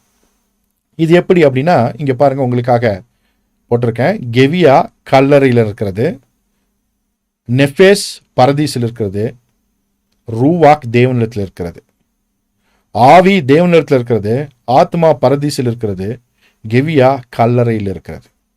தேவனிடத்தில் அந்த ஆவி அனுப்பப்படும் பொழுது அது புறப்பட்டு பரதீசில் இருக்கிற ஆத்மாவை சேர்த்து கொண்டு கல்லறையில் இருக்கிற கெவியாக்குள்ள வந்து அது உயிர்த்தெழும். ஏன்னா 3மே கண்டெய்னர். இப்போ 2 கண்டெய்னர் மாத்திரம் சொல்லி கொடுத்துருக்கேன். அடுத்த வாரம் அடுத்த கண்டெய்னர் சொல்லித்தரேன். அடுத்த கண்டெய்னர் ரொம்ப ரொம்ப முக்கியம். அதாவது ரூவாக் என்கிறதான அந்த கொள்கலன் ரொம்ப ரொம்ப முக்கியம். இன்னைக்கு 2 கொள்கலன்களை பார்த்துருக்குறோம், 2 கண்டெய்னர் பார்த்துருக்கோம், 2 கொள்கலன்களை பார்த்துருக்கோம். ஒன்று கெவியா, இன்னொன்று நெஃபேஸு. இந்த ரூவாக்குன்ற அந்த கொள்கலன், அந்த கண்டெய்னருடைய முக்கியத்துவம் என்ன, அதனாலே நாம் என்ன தெரிந்து கொள்ள போகிறோம், அதனாலே நம்முடைய வாழ்க்கை விதமாக மாறப்போகிறது, அடுத்த வகுப்பிலே நாம் பார்க்க போகிறோம். ஸோ உயிர்த்தெழுதல் எப்படி நடக்கும்? தேவனுடைய ஆவி புறப்பட்டு பரதீசில் இருக்கிற ஆத்மாவை சேர்த்து கொண்டு அதுக்குள்ள போய், அதான் கண்டெய்னர் ஆச்சு இல்லையா? நம்ம ஏற்கனவே பார்த்தோம். இந்த ஆவி நெஃபேஸ்குள்ள போய் நெஃபேஸ் என்ன பண்ணும், நேரம் அங்கேருந்து நெஃபேஸும் இந்த ஆவியும் ஒன்றா சேர்ந்து, ஏற்கனவே பார்த்தா அதுக்கான மீனிங்ஸ் எல்லாம் என்ன, எப்படி சேர்த்தா என்ன பேர் வரும்லாம் ஞாபகப்படுத்திக்கொள்ளுங்க, சரியா? ஸோ இன்னைக்கு நான் சொல்லலை. அப்படியே எடுத்துட்டு உள்ள கெவியாக்குள்ளே வந்தால் அது உயிர் தெழுந்து அது என்ன பண்ணுன்னா கிரேசியோ எக்ஸ் நிகைலோவாக மத்தியவானிற்கு அது செல்லும். ஒருவேளை 1000 வருஷ அரசாட்சி முடிஞ்சு உயிர் தெழுந்தா அது நியாய தீர்ப்புக்காக வந்து நின்று நியாய தீர்ப்பு அடையும். இதுதான் மனிதனுக்கு தேவன் வைத்திருக்கிற திட்டம். மனிதன் ஒரு தரம் மரிப்பதும் பின்பு நியாய தீர்ப்பு அடைவதும் அவனுக்கு நியமிக்கப்பட்டதாய் இருக்கிறது. மனிதன் ஒரு தரம் மரிப்பதும் பின்பு நியாய தீர்ப்பு அடைவது அவனுக்கு நியமிக்கப்பட்டதாய் இருக்கிறது. இது முக்கியமான ஒரு விஷயம். ரொம்ப ரொம்ப கஷ்டமான, கடினமான, கருகலான, புரிந்து கொள்வதற்கு சிக்கலான ஒரு முக்கியமான பாடத்தை உங்களுக்கு நடத்தி கொண்டிருக்கிறேன். ஏற்கனவே நான் சொன்னபடி பல வகுப்புகளுக்கு சென்ற பின்பு தான் நிறைய விஷயங்களை புரிந்து கொள்வதற்கு, தொடர்படுத்தி தெரிந்து கொள்வதற்கு அது உங்களுக்கு ஏதுவாக இருக்கும். அது வரைக்கும் பொறுமையாக, கவனமாக, பரிசுத்த ஆவியானோட ஒத்தாசையோடு எல்லாவற்றையும் அலசி ஆராய்ந்து எழுதி வைத்து படியுங்கள். மேலாக பரிசுத்த ஆவியானவர் நம்மை நேர்வழியாய் நடத்துவாராக. கர்த்தராகிய இயேசு கிறிஸ்துவின் கிருபையும் தேவனுடைய அன்பும் பரிசுத்த ஆவியானுடைய ஐக்கியமும் உங்கள் அனைவரும் கூட இருப்பதாக. ஆமென். God bless you.